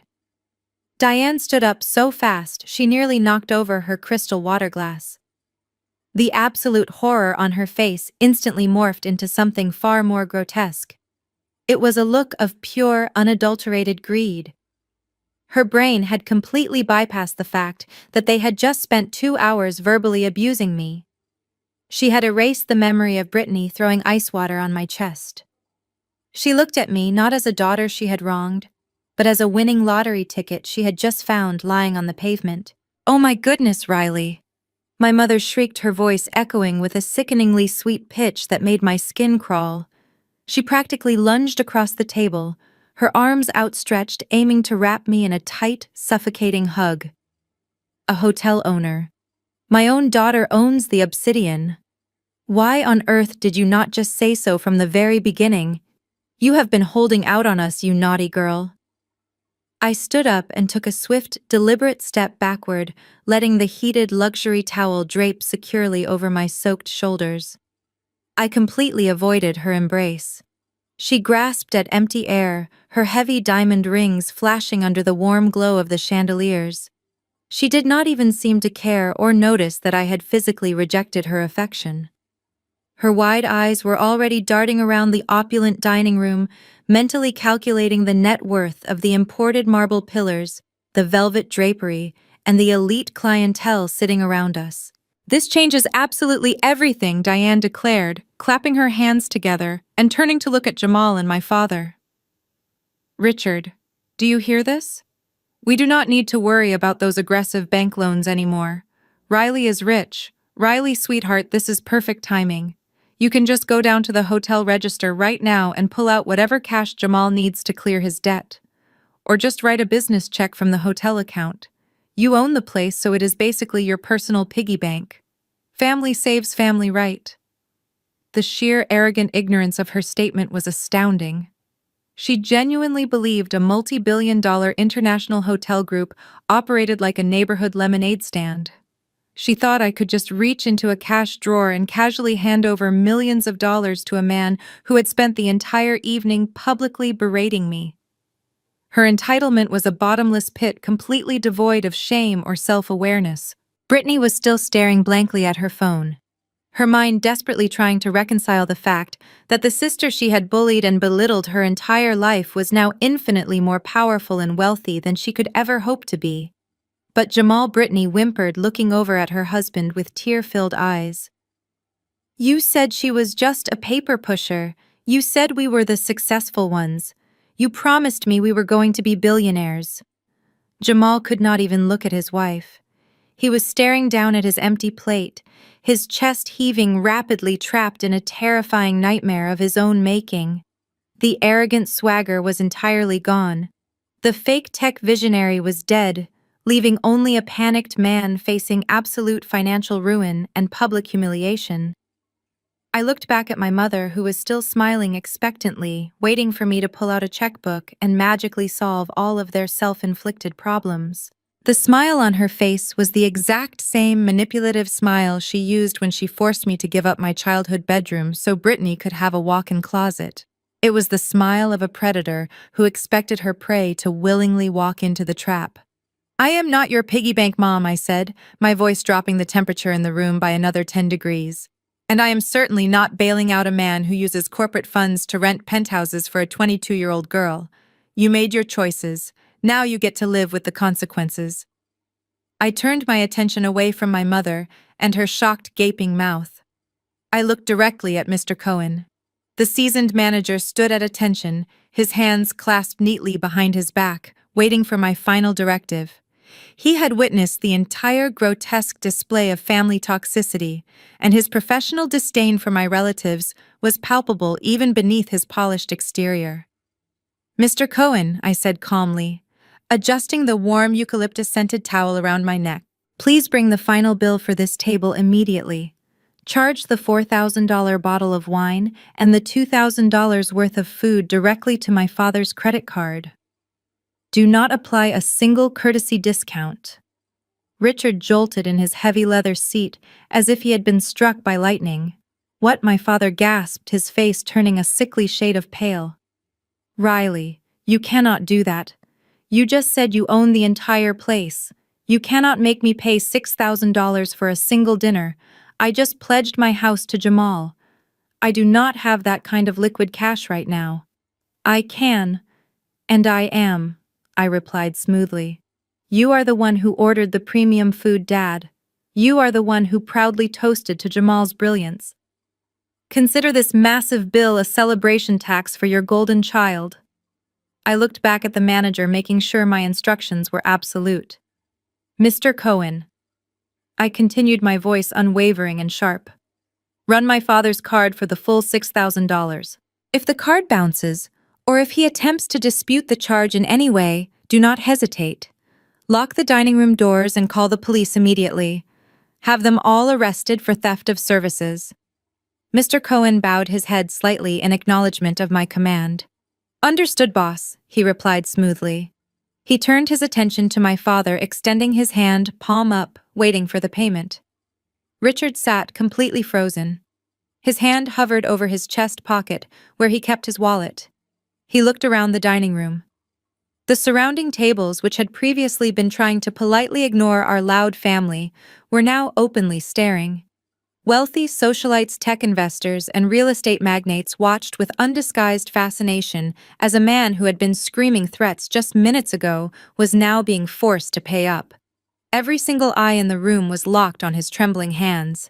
"Give him the card, Dad," Brittany whispered, her voice shaking with panic. "Just pay it so we can get out of here before they actually call the cops." Richard swallowed hard, pulling his leather wallet from his jacket. His fingers were trembling so violently, he dropped a few business cards onto the table before finally extracting his premium platinum credit card. He handed it to Mr. Cohen with a defiant glare, trying to salvage some shred of his shattered dignity. "There is plenty of room on that card," Richard muttered defensively. "I have excellent credit. Just run the charge and let us leave." Mr. Cohen did not argue.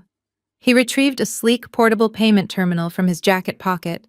He inserted the platinum card and quickly tapped in the total amount of $6,000. The machine processed for 3 agonizing seconds. Then it emitted a sharp, loud beep. The screen flashed a bright, undeniable red. "Declined." Mr. Cohen announced, his voice carrying clearly across the silent room. Richard jumped out of his seat. "That is impossible," he shouted, pointing at the machine. "It must be a fraud alert. My bank always flags large restaurant charges to protect my assets. Run it again. Run it manually. You are doing it wrong." Mr. Cohen remained perfectly calm. He pressed a few buttons and ran the card a second time. The machine processed. It beeped loudly again. Red screen. "It is not a fraud alert, sir," Mr. Cohen stated flatly. "The terminal explicitly states insufficient funds. Your card is maxed out. Do you have another form of payment, or shall I contact the authorities now?" The blood completely drained from my father's face. He slumped back into his chair, his confident facade crumbling into absolute dust. I knew exactly why his premium card was maxed out.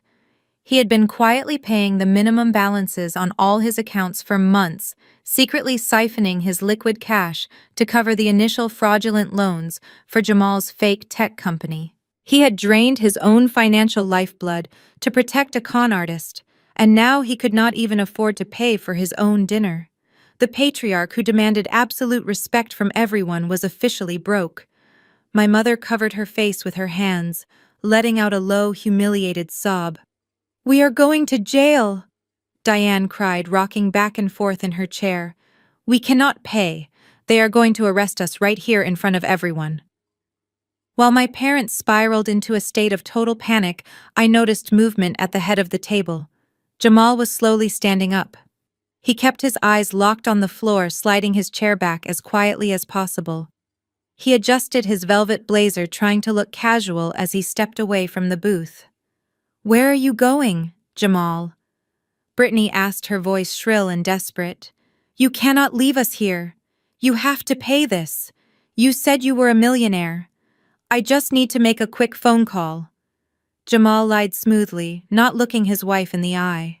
"I am going to call my bank and have them wire the funds directly to the hotel. I will be right back. Just stay here." He did not wait for a response. Jamal turned and began speed-walking toward the grand entrance of the dining room. He was abandoning his wife. He was abandoning his in-laws. He was leaving them to face the police and the massive bill while he tried to slip out into the Manhattan night like the coward he truly was. He made it about 50 feet, weaving through the tables of staring patrons. He was almost at the velvet ropes near the host stand. He reached out his hand to push past the barrier. Suddenly, a massive figure stepped directly into his path, blocking the exit entirely. It was Vince. My head of security crossed his muscular arms over his chest, staring down at Jamal with absolute authority. 2 other large security guards materialized from the shadows of the lobby, stepping up to flank Vince on either side. They formed an impenetrable human wall of tailored suits and cold efficiency. Excuse me, Jamal stammered, taking a quick step backward. I need to use the restroom in the lobby. Get out of my way. Vince did not move a single inch. Nobody leaves the dining room, sir, Vince said, his deep voice echoing with terrifying finality. The doors are officially locked until the bill is settled. Please return to your seat.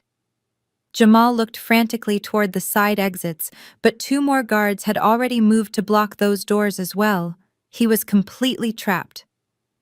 The tech visionary, the arrogant brother-in-law who had demanded I be thrown out into the street just 20 minutes ago, was now a prisoner in my restaurant.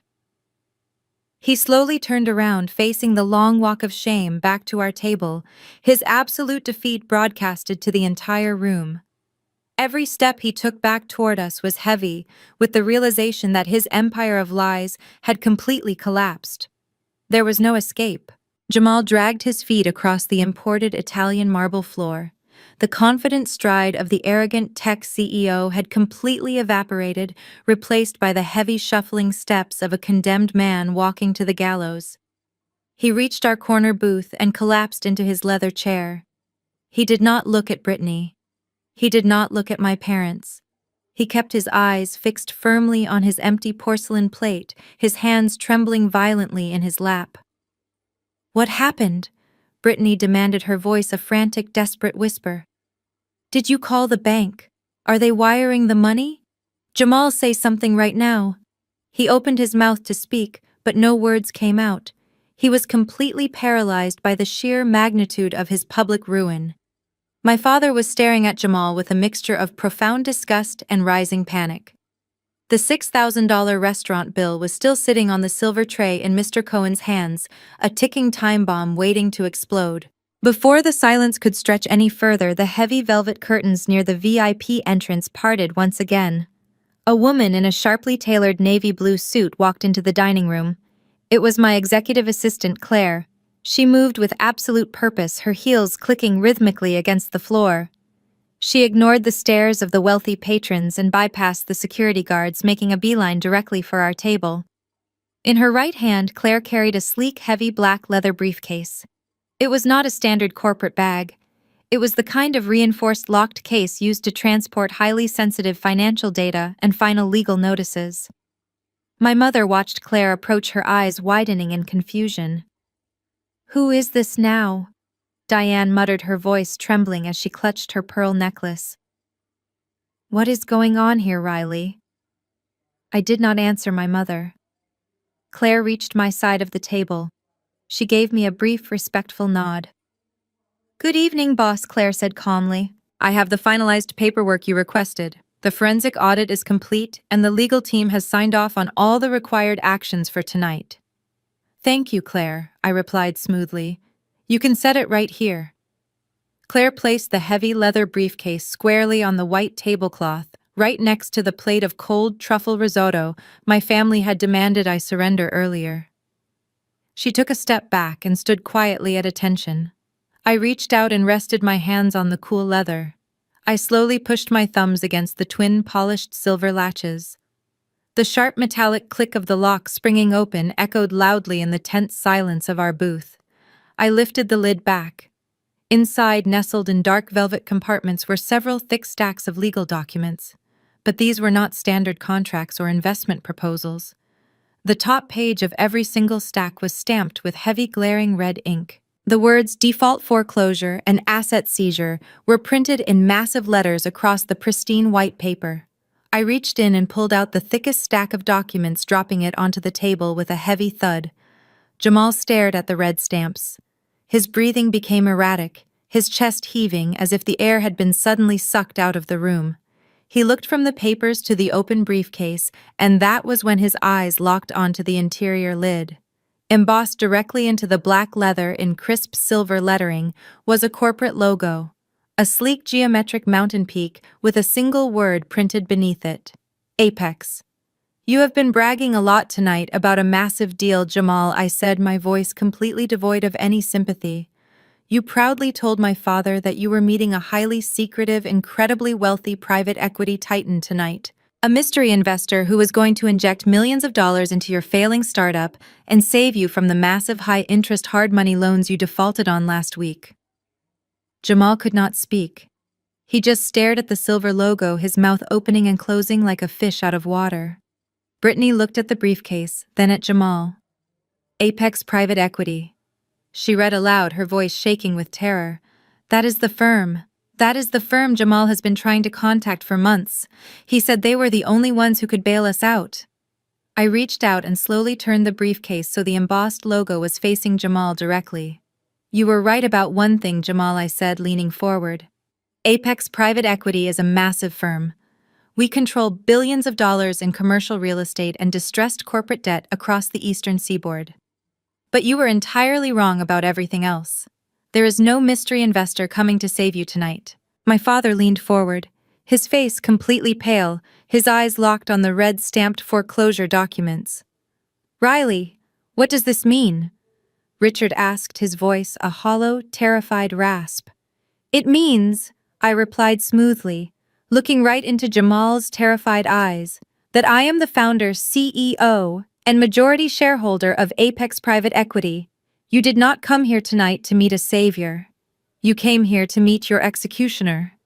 The silence in the room was deafening. Jamal stared at me, his eyes wide and bloodshot, his breath coming in short, ragged gasps. He shook his head slowly from side to side, refusing to accept the reality sitting right in front of him. That is impossible, Jamal whispered, his voice cracking. Apex Private Equity manages billions. It is a massive Wall Street institution. You are just a junior analyst. You push papers. You told us you just push papers. I never told you I just pushed papers, Jamal, I replied, my voice calm and perfectly measured. My father told you that. And you believed him because it fit your fragile ego perfectly. You needed to be the smartest, most successful person in the room. You could not fathom the idea that the quiet sister you constantly belittled was actually building a financial empire while you were out renting sports cars and playing pretend CEO. Jamal gripped the edge of the table, his knuckles turning stark white. No, he stammered, his eyes darting wildly.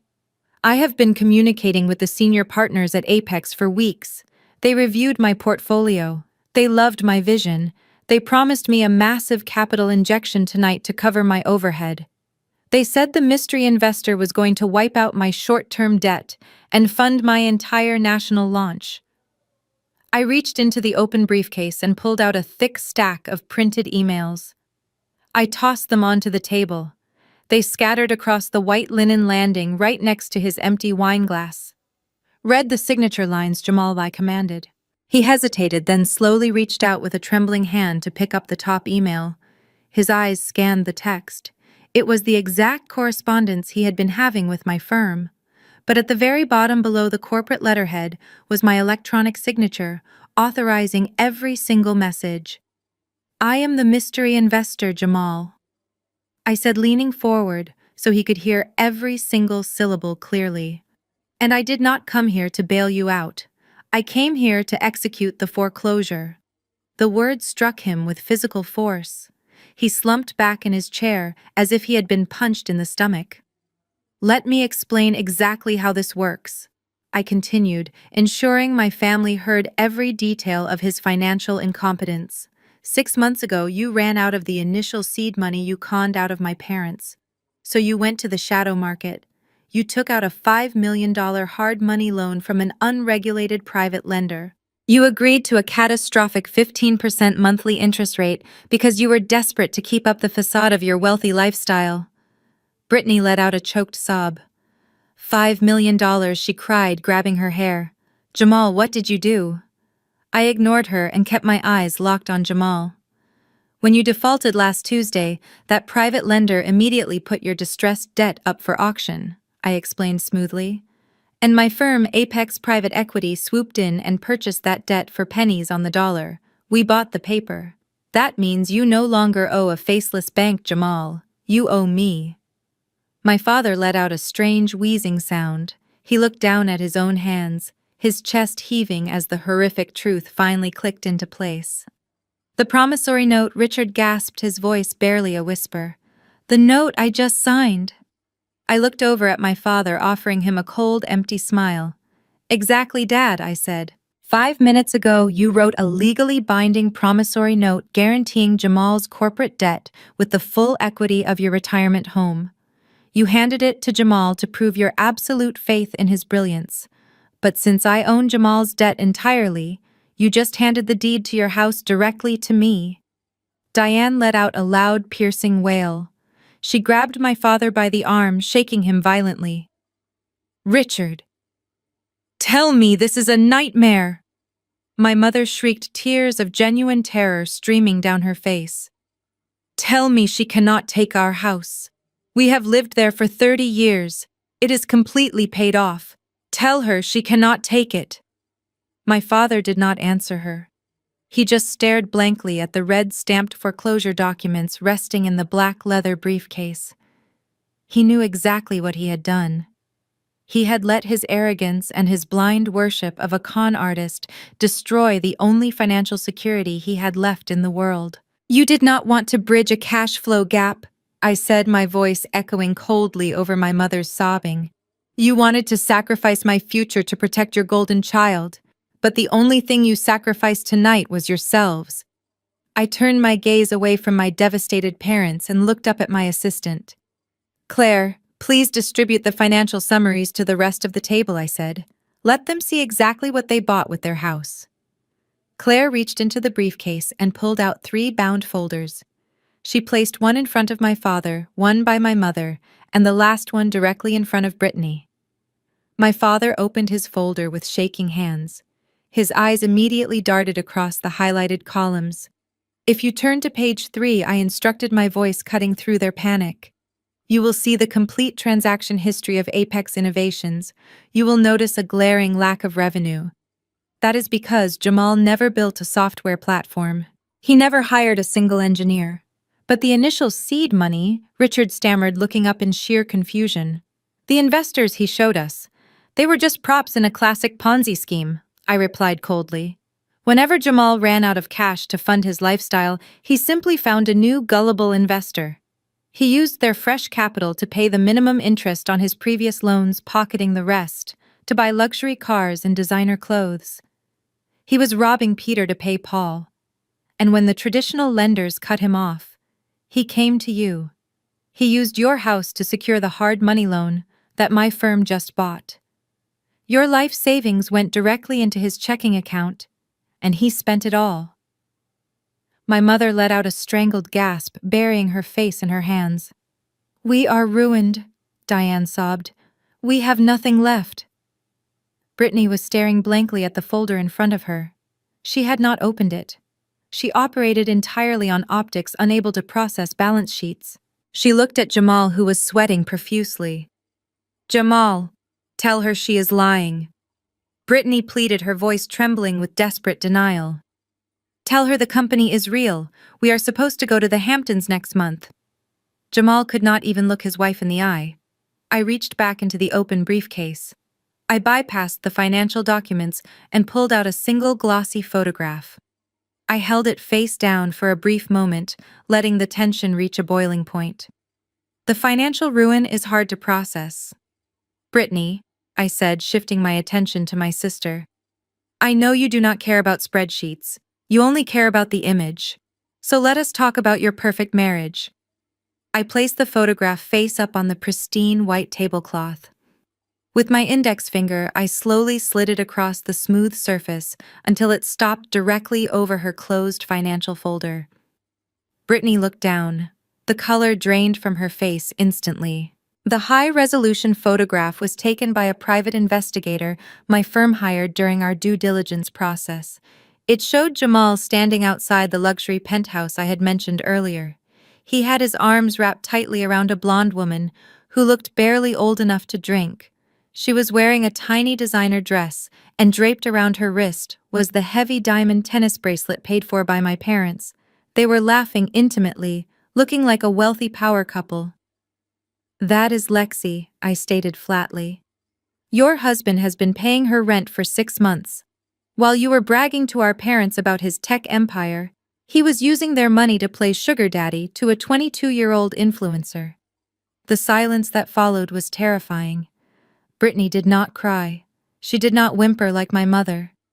She stared at the photograph, her entire body going rigidly still. A low, guttural sound began to build in the back of her throat. It was the sound of a woman whose carefully constructed universe had just violently exploded. Brittany slowly raised her head, her eyes locked onto Jamal. The golden child, the perfect sister, who had spent her entire life looking down on me, completely snapped. "You piece of trash!" Brittany shrieked.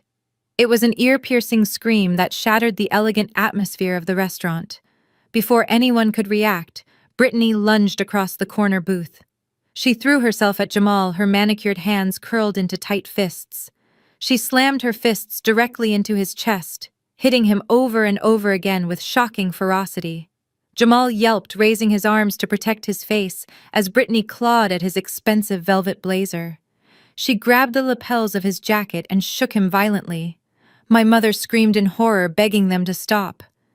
Diners at the surrounding tables gasped, standing up to watch the violent spectacle.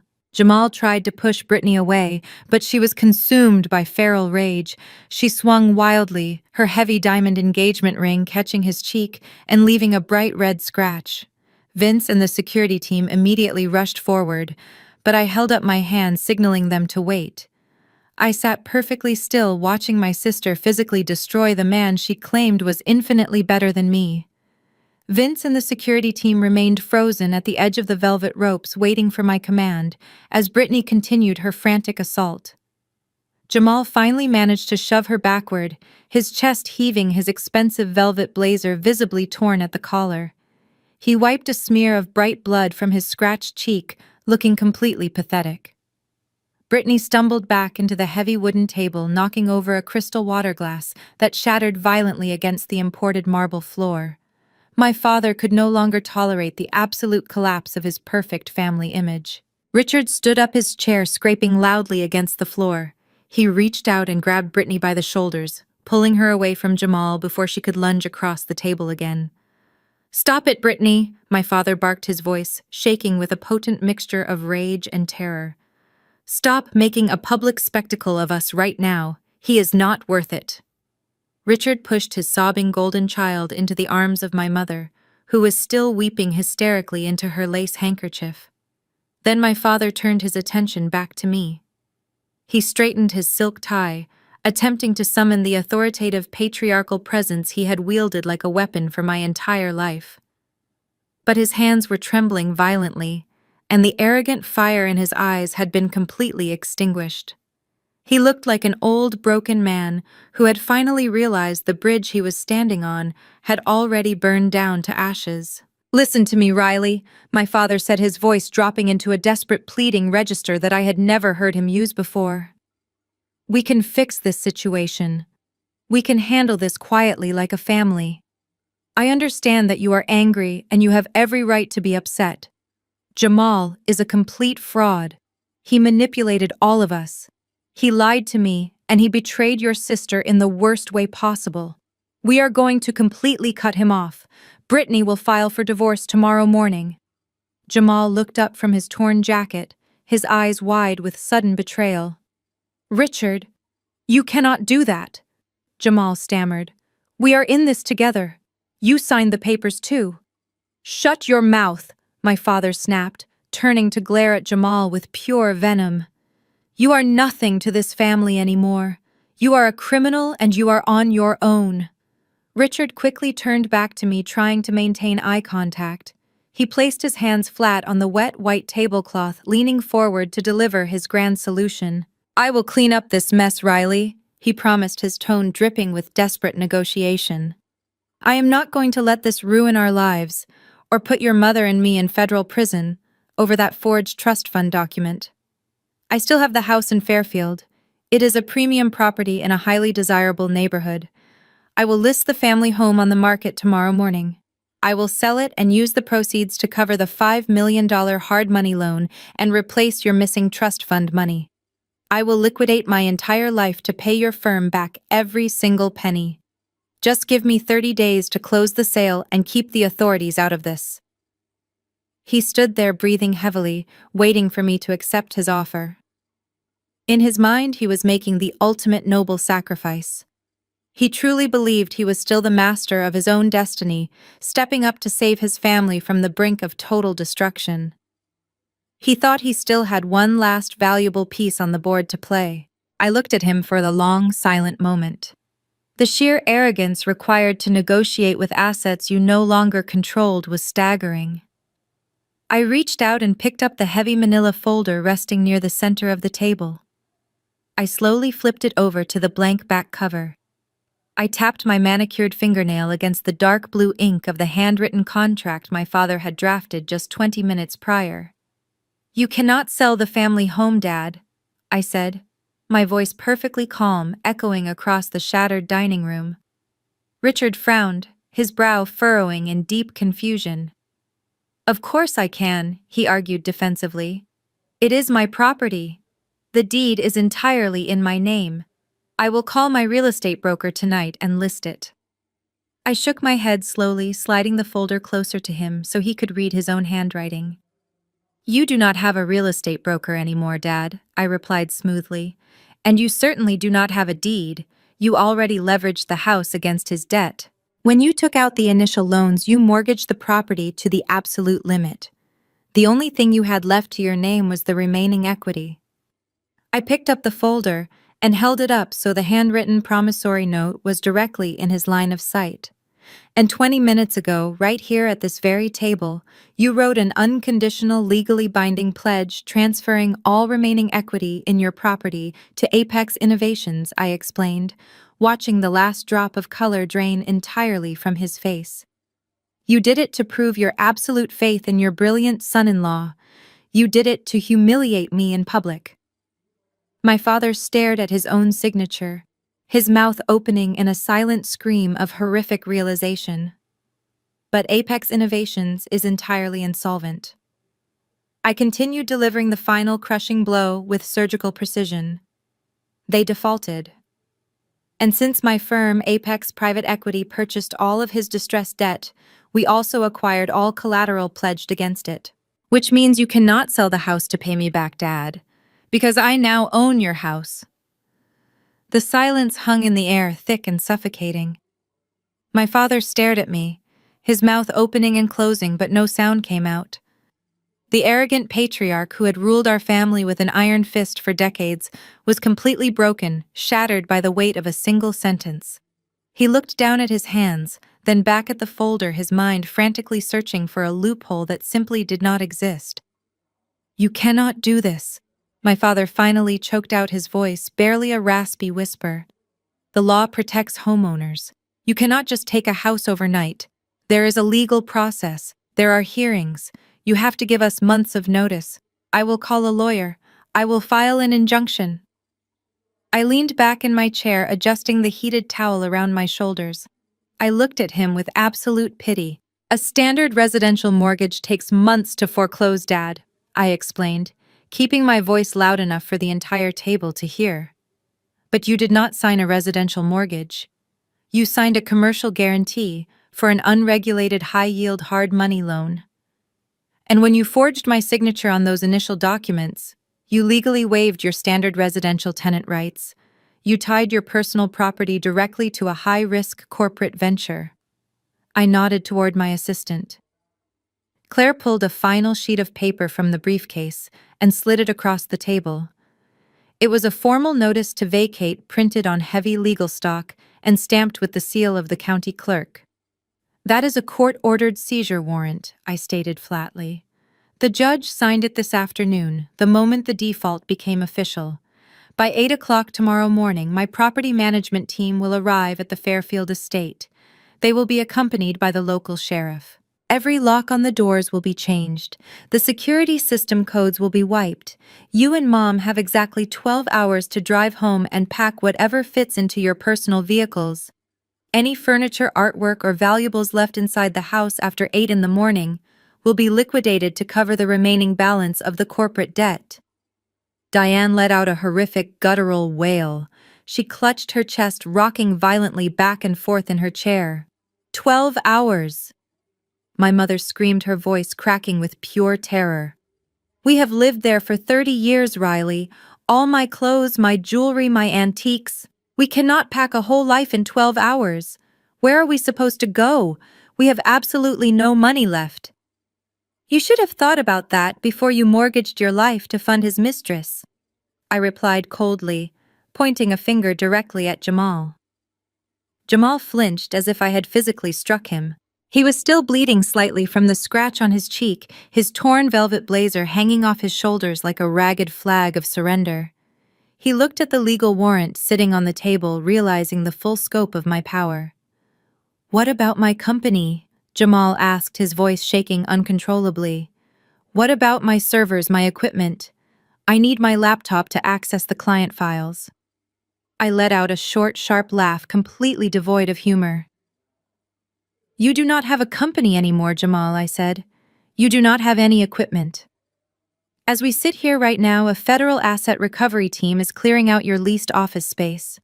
They are seizing every computer, every desk, and every single piece of hardware purchased with Apex Capital. Furthermore, my recovery agents tracked the GPS on your 2 luxury sports cars. The Lamborghini and the Porsche were loaded onto flatbed tow trucks 20 minutes ago. The luxury penthouse in Tribeca has already been padlocked. And the corporate credit cards you and Brittany have been using to fund your lavish lifestyle have been permanently terminated. Brittany gasped frantically, digging through her designer purse.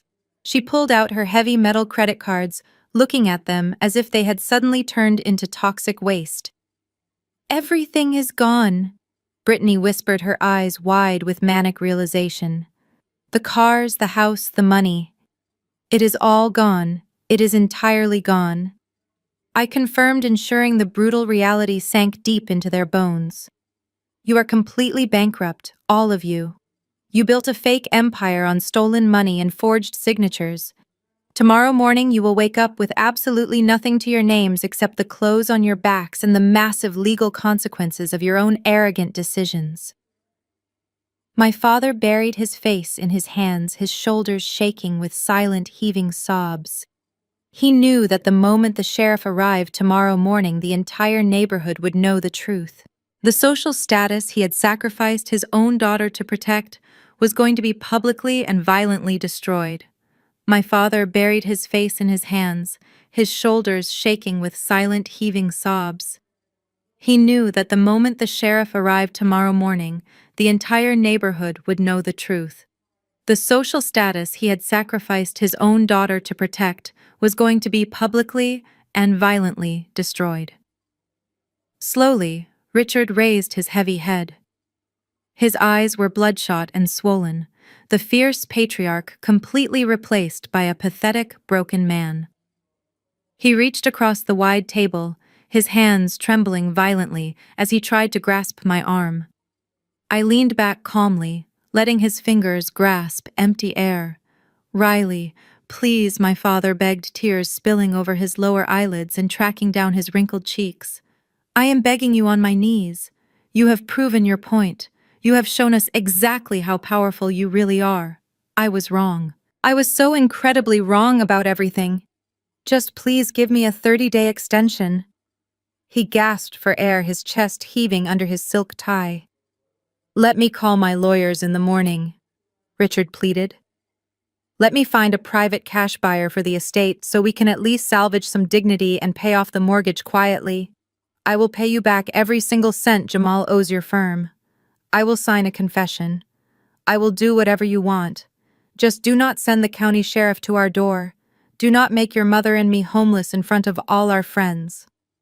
I looked at the man who had spent the last 30 years calling me a worthless spinster. The man who had forged my signature on federal bank documents and violently threatened to disown me just an hour ago was now openly weeping in a crowded luxury restaurant, pleading for my mercy. There is no 30-day extension, I replied, my voice completely devoid of any sympathy. You waived your standard residential rights when you committed federal fraud to secure a commercial loan. The house belongs to my firm now. Seeing that my father's tears had absolutely no effect on my decision, my mother instantly changed her entire strategy. Diane realized the ship was rapidly sinking, and she was entirely prepared to throw anyone overboard to save herself. She suddenly stood up, her chair scraping loudly, and pointed a shaking manicured finger directly at Jamal. "This is all your fault!" Diane shrieked, her voice echoing shrilly through the silent dining room. "You disgusting lying con artist! You completely manipulated us. You tricked my poor husband into signing those legal papers. We only trusted you because you married our beautiful daughter, and you used our family to fund your filthy affairs with that 22-year-old girl." Jamal flinched violently, looking up at my mother in utter disbelief. "Diane, you knew about the shadow loans," Jamal stammered, his voice cracking. "You helped Richard forge the trust fund documents. You were the one who told me Riley did not need the money anyway." "Shut your mouth!" Diane screamed, slamming both of her hands flat onto the white tablecloth. "Do not you dare try to drag us down with you. We only did what you told us to do because you promised us a massive financial return. You preyed on our unconditional love for Brittany." Diane immediately turned her manicured hands toward me, pasting on a grotesque, desperate smile.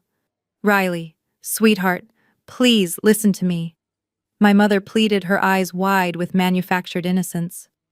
"Your father and I are victims here too. Jamal completely brainwashed us. He is the monster who deserves to go to federal prison, not your own parents. You cannot punish us for the crimes of this horrible man. Let us come stay with you in your apartment until we get this terrible mess sorted out. We can be a real family again." The terrifying speed at which she threw her golden child's husband under the bus was breathtaking. For years, Diane had worshipped the ground Jamal walked on. Now she was ready to personally hand him over to the police if it meant she got to sleep in a warm bed. Brittany stared at our mother, completely horrified by the sudden betrayal. "Mom, how can you say those things?" Brittany cried out, tears ruining her expensive makeup. "He is my husband. He is a parasite!" Diane snapped back viciously, turning on her favorite daughter without a single second of hesitation. "And you were foolish enough to marry him. Look at what he has done to us. Look at the absolute ruin he brought to our doorstep." I sat back and watched the toxic ecosystem of my family completely consume itself. They were turning on each other like starving animals trapped in a cage. All the fake loyalty and forced family unity was completely gone, leaving only pure greed and desperate self-preservation. Seeing that her attacks on Jamal and Brittany were not magically producing a checkbook from my purse, my mother turned her frantic attention back to me. She leaned across the table, her hands clasped tightly together as if she were praying to a deity she had just remembered existed. "Riley." "Please," Diane begged, her voice taking on a desperate whining pitch that grated against my ears. "You cannot just sit there and watch us drown like this. We are your family. Blood is thicker than water. You have to forgive us. You cannot just abandon your own flesh and blood over money. We raised you. We put a roof over your head for 18 years. You owe us a second chance." I looked at her, my expression hardening into absolute stone. The sheer audacity of her demanding loyalty after decades of relentless abuse and emotional neglect was almost laughable. She truly believed that a biological connection was a free pass to treat me like garbage. "Blood is thicker than water," I repeated slowly, letting the cliché phrase hang heavily in the air. "That is a very interesting choice of words, Mom, because my blood meant absolutely nothing to you 15 years ago." Diane blinked, her face freezing in genuine confusion. "What are you talking about?" she stammered, her eyes darting nervously toward my father. "I am talking about the exact day I officially stopped viewing any of you as my family," I said, my voice dropping to a low, chilling register that demanded the absolute attention of everyone at the table. I was 18 years old. I woke up in the middle of the night screaming in pure agony. My appendix had ruptured. I had to be rushed into emergency surgery. The doctors told you I nearly died on that operating table from the infection. My father looked away, suddenly finding the white tablecloth incredibly interesting. Brittany swallowed hard, looking down at her lap, suddenly unable to meet my gaze. When I woke up in the recovery room, I was entirely alone. I continued the memory still crisp and cold in my mind. I was heavily medicated, terrified, and in excruciating pain. The monitors were beeping loudly in the sterile room. I asked the attending nurse where my parents were. "Do you remember what she told me, Mom?" Diane opened her mouth, but no sound came out. She just stared at me with wide, guilty eyes, her hands trembling violently on the table. She told me my parents had left a note at the front desk. I said, my voice steady and merciless. The note said, "You had to leave the hospital because Brittany was feeling incredibly stressed about her upcoming college entrance exams, and you did not want to miss the non-refundable luxury spa weekend you had booked in the Hamptons. You left your 18-year-old daughter recovering from major abdominal surgery alone in a cold hospital room so your golden child could get a hot stone massage and a facial." The surrounding diners, who were still eavesdropping on our table, let out collective gasps of absolute disgust. My mother shrank back into her leather chair, her face burning with intense public humiliation. That was the exact moment I realized I had no family. I stated flatly, ensuring every word pierced her fragile ego. "You chose a spa day over my survival, so do not sit there and preach to me about blood being thicker than water. You severed those ties a long time ago. I am just finally signing the death certificate on this relationship." Before Diane could utter another pathetic excuse, the heavy glass doors of the main lobby swung open. The sharp, authoritative sound of heavy boots hitting the Italian marble floor echoed through the dining room. Two tall men wearing dark suits and stern expressions walked directly into the restaurant. Golden shields hung from heavy chains around their necks.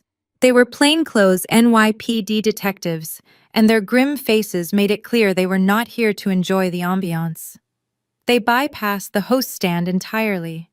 Vince, my head of security, met them halfway and gave them a subtle nod, gesturing directly toward our corner booth.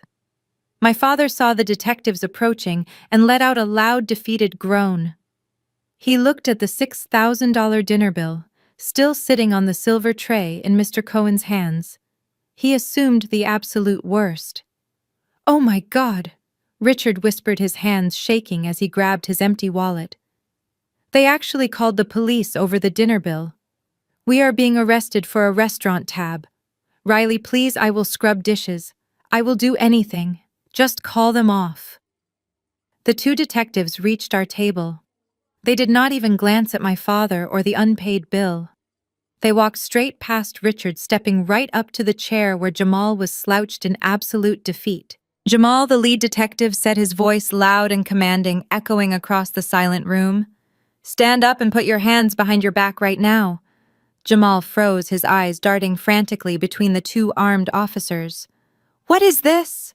Jamal squeaked, his voice cracking into a high pitch. "I did not do anything. It is just a simple misunderstanding with a commercial bank.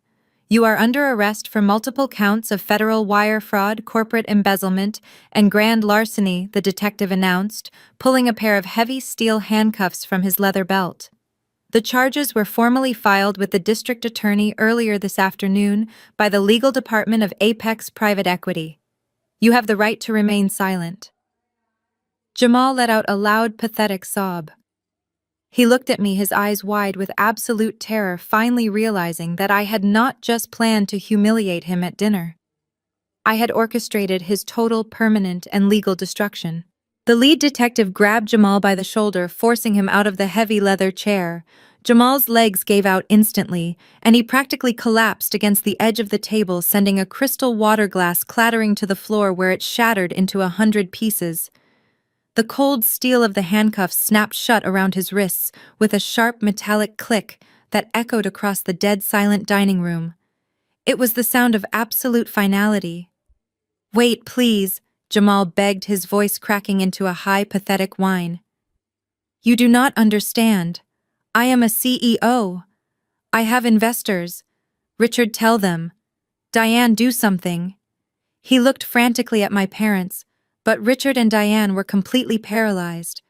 Richard sat frozen in his seat, His eyes glazed over, staring blankly at the red-stamped foreclosure documents still resting on the white linen. The man who had commanded every room he ever entered, who had ruled our household with terrifying authority, was now a hollow, trembling shell.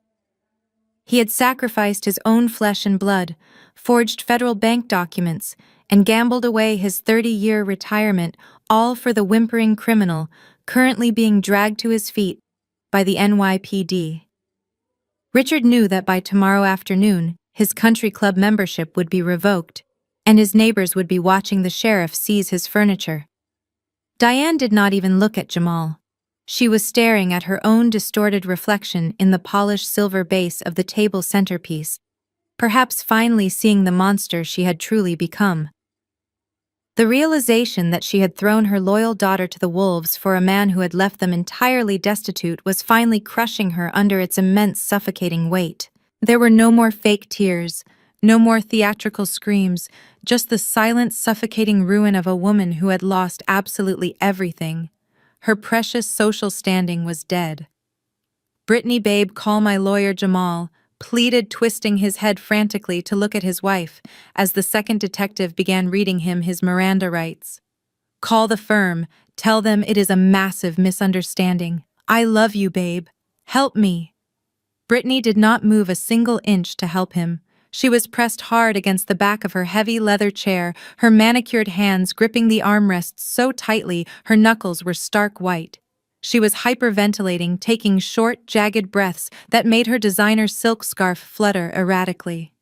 The perfect, highly curated facade she had spent her entire life building was completely, irreparably shattered. There would be no Hampton's house. There would be no exclusive launch parties. There would only be the humiliating reality of being the bankrupt wife of a convicted federal fraudster. She looked at Jamal not with love, but with absolute visceral revulsion. "Get him away from me!" Brittany choked out her voice, barely a raspy whisper, shrinking back as the detectives pulled Jamal violently past her chair. Jamal let out a guttural, animalistic cry of despair. "Riley." "I am sorry," he shouted, turning his desperate bloodshot eyes toward me. He was openly weeping now, snot running down his face, completely abandoning any remaining shred of his false dignity. "I will pay you back. I will work for you. I will scrub the floors of this hotel. Please just drop the federal charges. I do not want to go to prison." I remained perfectly still, casually adjusting the warm luxury towel around my shoulders. I looked down at him as the detectives forced him to walk. "You should have thought about federal prison before you bought your mistress a $60,000 diamond bracelet with my grandmother's trust fund," I replied coldly, my voice carrying zero empathy. "Enjoy your new cell, Jamal. I hear the aesthetic is very minimalist." The detectives jerked him forward roughly. Jamal stumbled, his expensive velvet blazer slipping off his shoulder, revealing the torn fabric underneath. They marched him through the center of the opulent dining room. The surrounding tables, filled with Manhattan's true elite, watched the spectacle in absolute silence. Billionaires, socialites, and real estate magnates stared as the fake tech visionary was paraded out in steel handcuffs. Nobody offered a single word of sympathy. They only offered looks of profound, icy disgust. Jamal's weeping echoed through the grand lobby until the heavy glass doors finally swung shut behind him, cutting off his pathetic cries entirely. The dining room slowly returned to life, a low murmur of conversation starting up again as wealthy patrons returned to their meals quickly, forgetting the man who had just lost his freedom. But at our corner booth, the silence was absolute and heavy. The $6,000 restaurant bill still sat on the silver tray in Mr. Cohen's hands. The foreclosure documents remained on the table. The damage was done, and it was entirely irreversible. My family sat in the terrifying wreckage of their own making. I did not offer them any parting words of sympathy or anger. There was absolutely nothing left to say. The heavy, suffocating silence at our table was the undeniable sound of my victory. I stood up slowly from my leather chair, moving with a calm, deliberate grace that completely contrasted their erratic panic. I took the heated luxury towel from my shoulders and handed it gently to Claire. I picked up my coat from the back of the seat. It was the same plain gray cashmere coat that Brittany had loudly mocked as cheap thrift store garbage just 2 hours ago outside the hotel entrance. I slipped my arms into the soft sleeves and methodically buttoned it up against the evening chill. My family did not try to stop me. They did not utter another plea or hurl another insult. My father was staring blankly at the table, completely broken. My mother was covering her face, rocking silently in her chair. My sister was trembling in profound shock, her perfect world entirely dismantled. They were completely consumed by the black hole they had aggressively dug for themselves. I turned my back on them and looked at my restaurant manager. "Mr. Cohen," I said softly, ensuring my voice carried the utmost respect for his professionalism. "I am incredibly sorry for the severe disturbance my guests caused in your dining room tonight. Please add a $20,000 gratuity to my personal corporate account and distribute it evenly among the floor staff, the security team, and the kitchen crew." They handled this unfortunate situation with absolute perfection. Mr. Cohen bowed deeply, placing his hand over his heart. "Thank you, boss," he replied smoothly. "Have a wonderful and safe evening." "And Mr. Cohen," I added, glancing over my shoulder one last time at the miserable group huddled in the corner booth, "make sure my father settles that $6,000 dinner bill before he leaves the premises. If he cannot secure the funds, you know exactly what protocol to follow." I did not wait for a response. I walked away from the table, my footsteps steady and purposeful. I moved across the imported Italian marble floor, passing beneath the soaring crystal chandeliers. I felt the gaze of the elite diners following me, but I kept my head held high.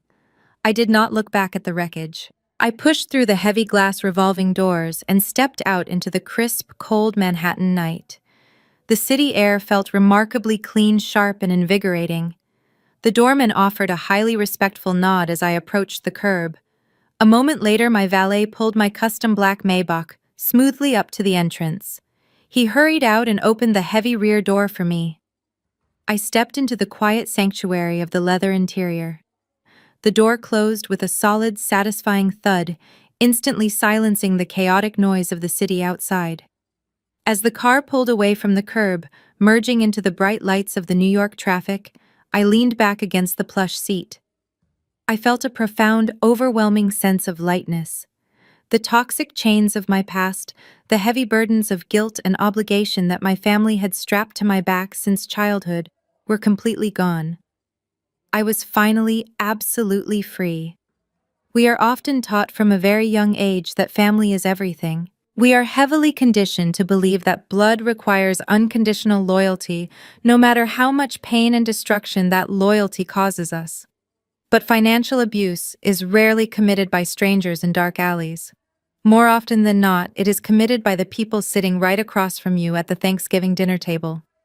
It is committed by the people who use the word family as a weapon to manipulate your guilt, drain your hard-earned resources, and keep you securely trapped in a cycle of subservient compliance. When you finally decide to stand up and set ironclad boundaries, the people who have profited from your lack of boundaries will call you selfish. They will call you cruel. They will try to convince you that protecting yourself is an unforgivable betrayal. Do not listen to their manipulations. Protecting your peace, your assets, and your future is never a betrayal. It is a fundamental right. Walking away from a toxic family is not a tragedy. It is the ultimate triumph. It is the defining moment you stop being a supporting character in their delusional drama and finally become the sole author of your own life. Have you ever had to walk away from family members who tried to use your success for their own selfish gain? How did you find the strength to set your boundaries and enforce them against people you once loved? I would love to hear your personal stories and triumphs in the comments below. If my journey resonated with you tonight, please hit the like button and subscribe to the channel for more stories of resilience, strength, and claiming your true worth. And if you know someone who is currently struggling with toxic family dynamics, share this video with them as a powerful reminder that they have the ability to rewrite their own ending. Thank you so much for watching. Remember, your worth is never defined by the people who refuse to see it, and your future belongs entirely to you. The story of Riley vividly illustrates a harsh but necessary truth that many of us are conditioned to ignore. Biological connection is not a free pass for emotional or financial abuse. Society constantly pushes the narrative that blood is thicker than water, grooming us to tolerate blatant disrespect, manipulation, and exploitation simply because the perpetrators happen to share our DNA. Through Riley's harrowing dinner experience, we see exactly how toxic family dynamics operate on the illusion of obligation. Her parents and sister weaponize the concept of family to extract resources, protect a fraudulent golden child, and tear down the one person who actually built a successful independent life. The profound lesson here is that loyalty must be earned through mutual respect and care, not extorted through lifelong guilt trips. When relatives only invoke the word family, when they desperately need a financial bailout or a convenient scapegoat, it is not love, it is parasitism. Riley's ultimate triumph was not merely about revealing her immense wealth, it was rooted in her unyielding refusal to play the obedient victim anymore.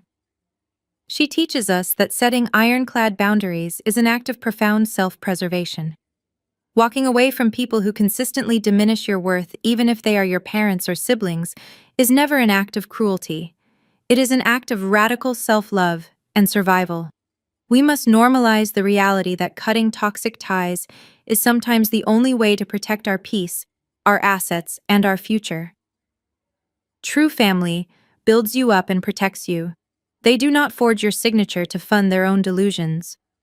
Please share this reflection with someone who might be struggling with toxic relatives to remind them that protecting their peace is their absolute right.